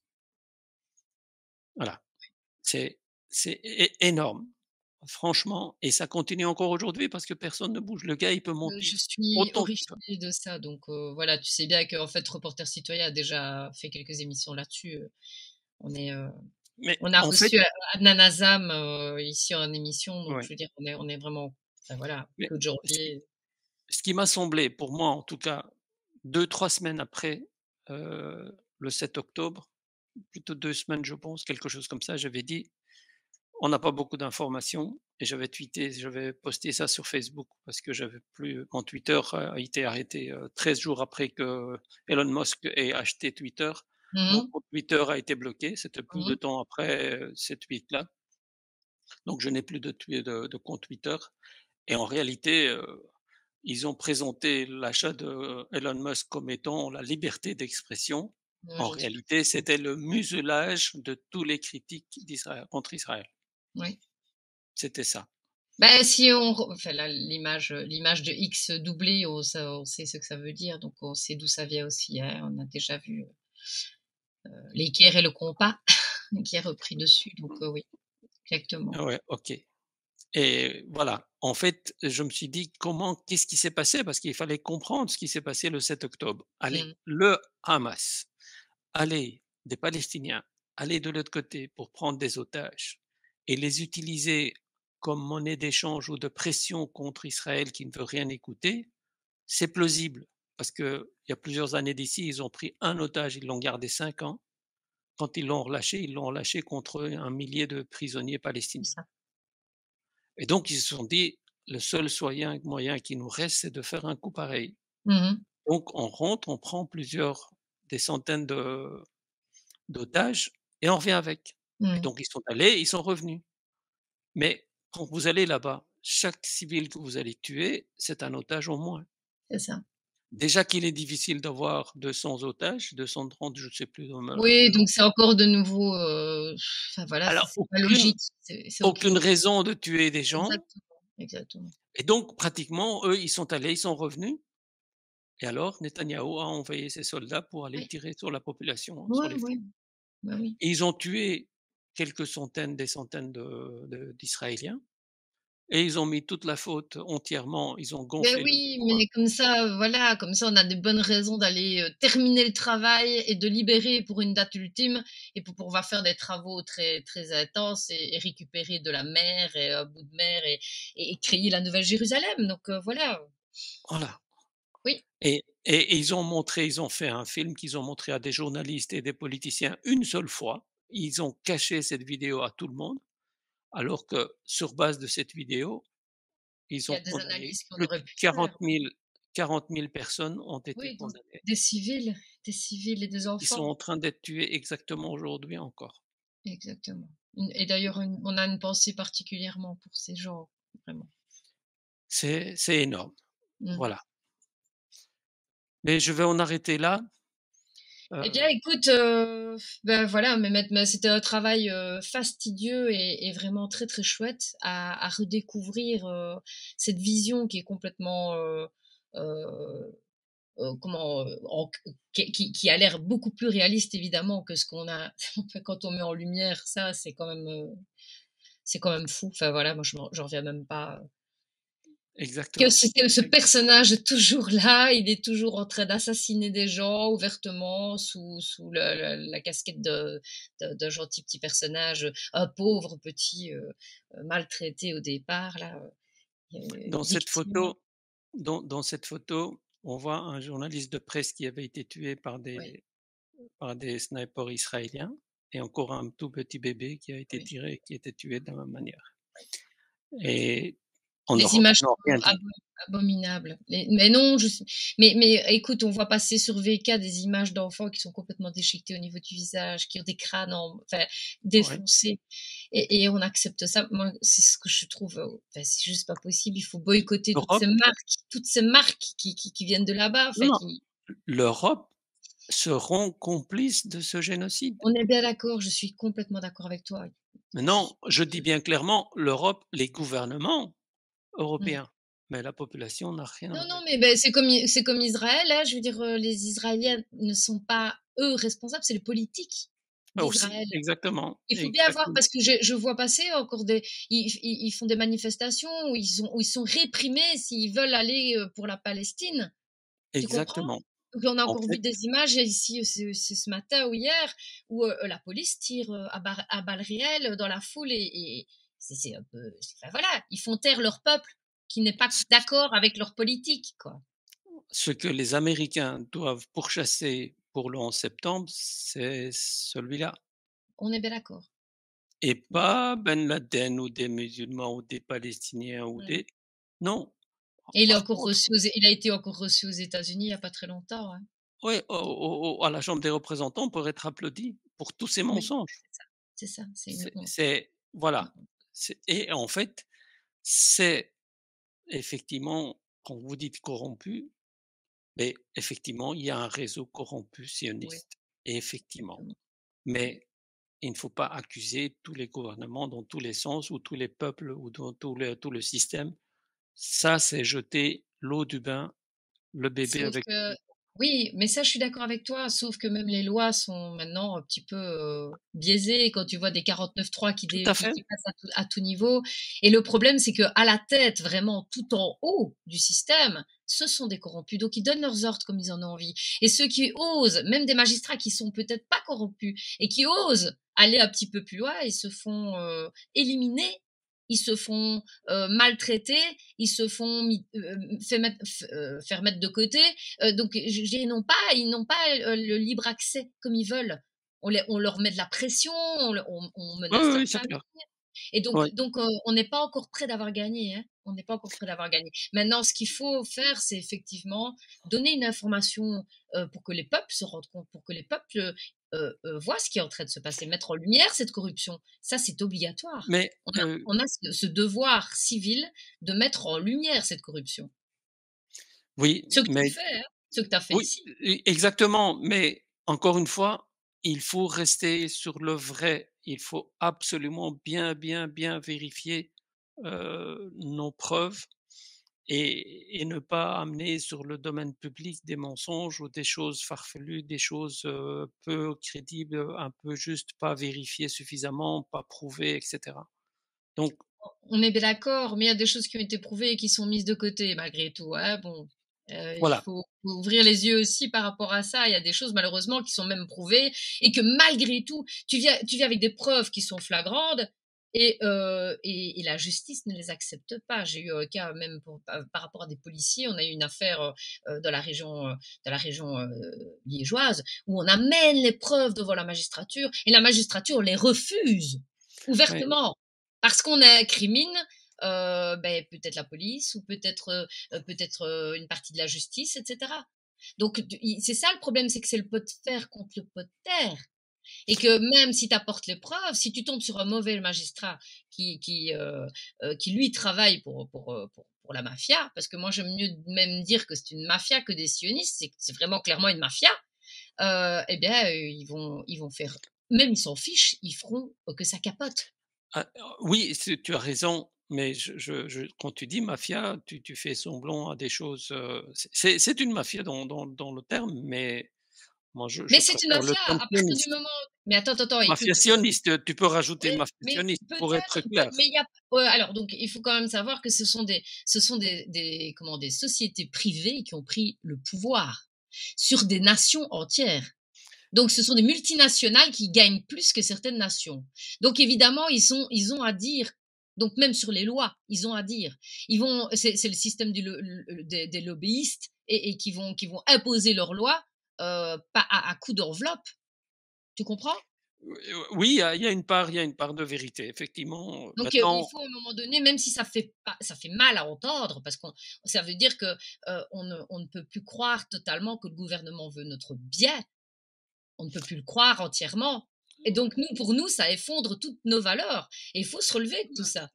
heu, Parce que ce que tu es en train de prouver, c'est quand même que, il y a une partie du gouvernement qui a participé à tuer ses propres citoyens aux États-Unis. Donc c'est extrêmement grave.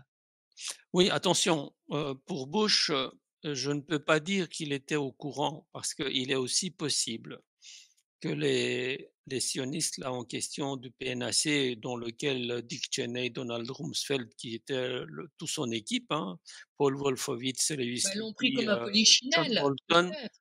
ils sont peut-être venus lui dire: «Écoutez, Clairement, oui, nous avons oui. eu une information comme quoi il y a des terroristes islamistes là qui vont faire un attentat, ils vont détourner plusieurs avions.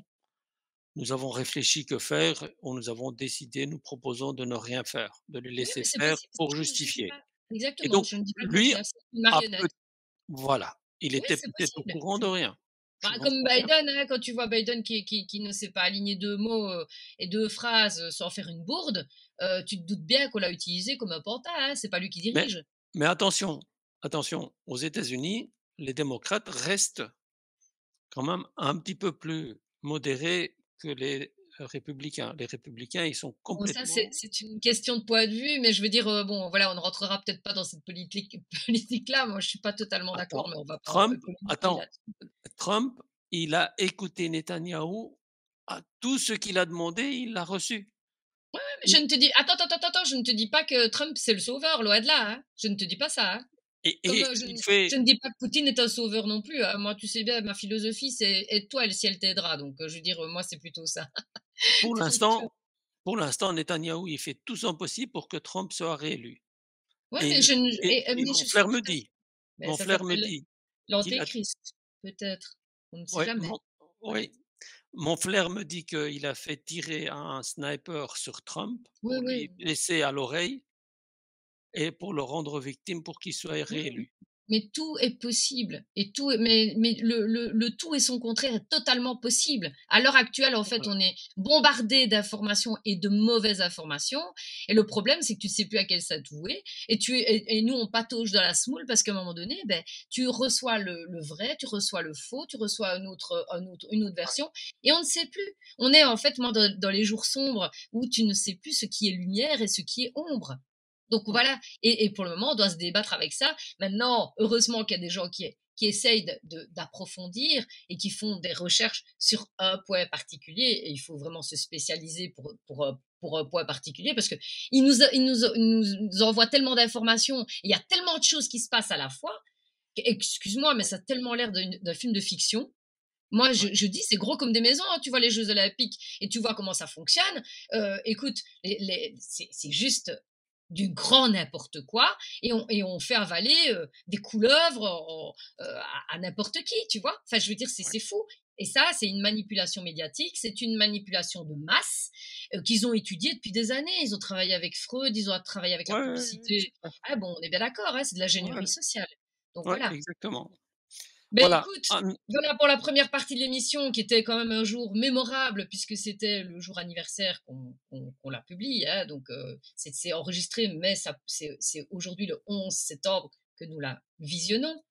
Et alors, donc le 12, donc le jeudi 12, donc demain, nous aurons l'opportunité de te revoir pour la suite. Donc, explique-nous un peu comment ça va se passer. Dans la suite, il y aura, les preuves, l'analyse des preuves de l'attentat du Pentagone, l'analyse des preuves de la démolition des tours jumelles et aussi, un petit peu une petite, investigation sur les attentats de Madrid et de Londres, qui ont tous D'accord, été faits par Netanyahou, ordonnés par Netanyahou et parfois il a participé, comme on l'a expliqué et c'est ça. cetera.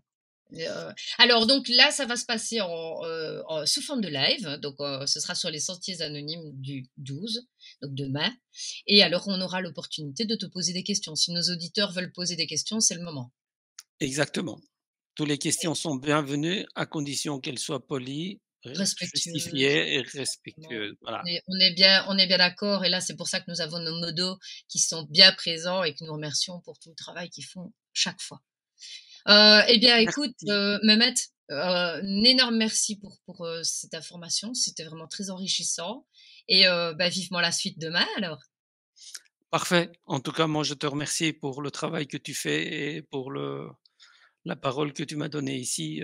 Ça me fait un grand plaisir, en tout cas, une C'est grande aide. d'utilité publique. Donc, je pense Exactement, qu'on et tu sais très bien que parfois on n'est pas toujours d'accord sur tout, mais c'est d'utilité publique et je suis du principe que, voilà, nos égos parfois on les met de côté, parce qu'il y a des choses parfois qu'il faut informer et qui sont on doit travailler ensemble pour le bien collectif. C'est pas à titre exactement, individuel, c'est pour le bien collectif qu'on travaille ensemble. exactement. En tout Merci cas, je te beaucoup. remercie, vraiment merci beaucoup, Mehmet. Merci aussi.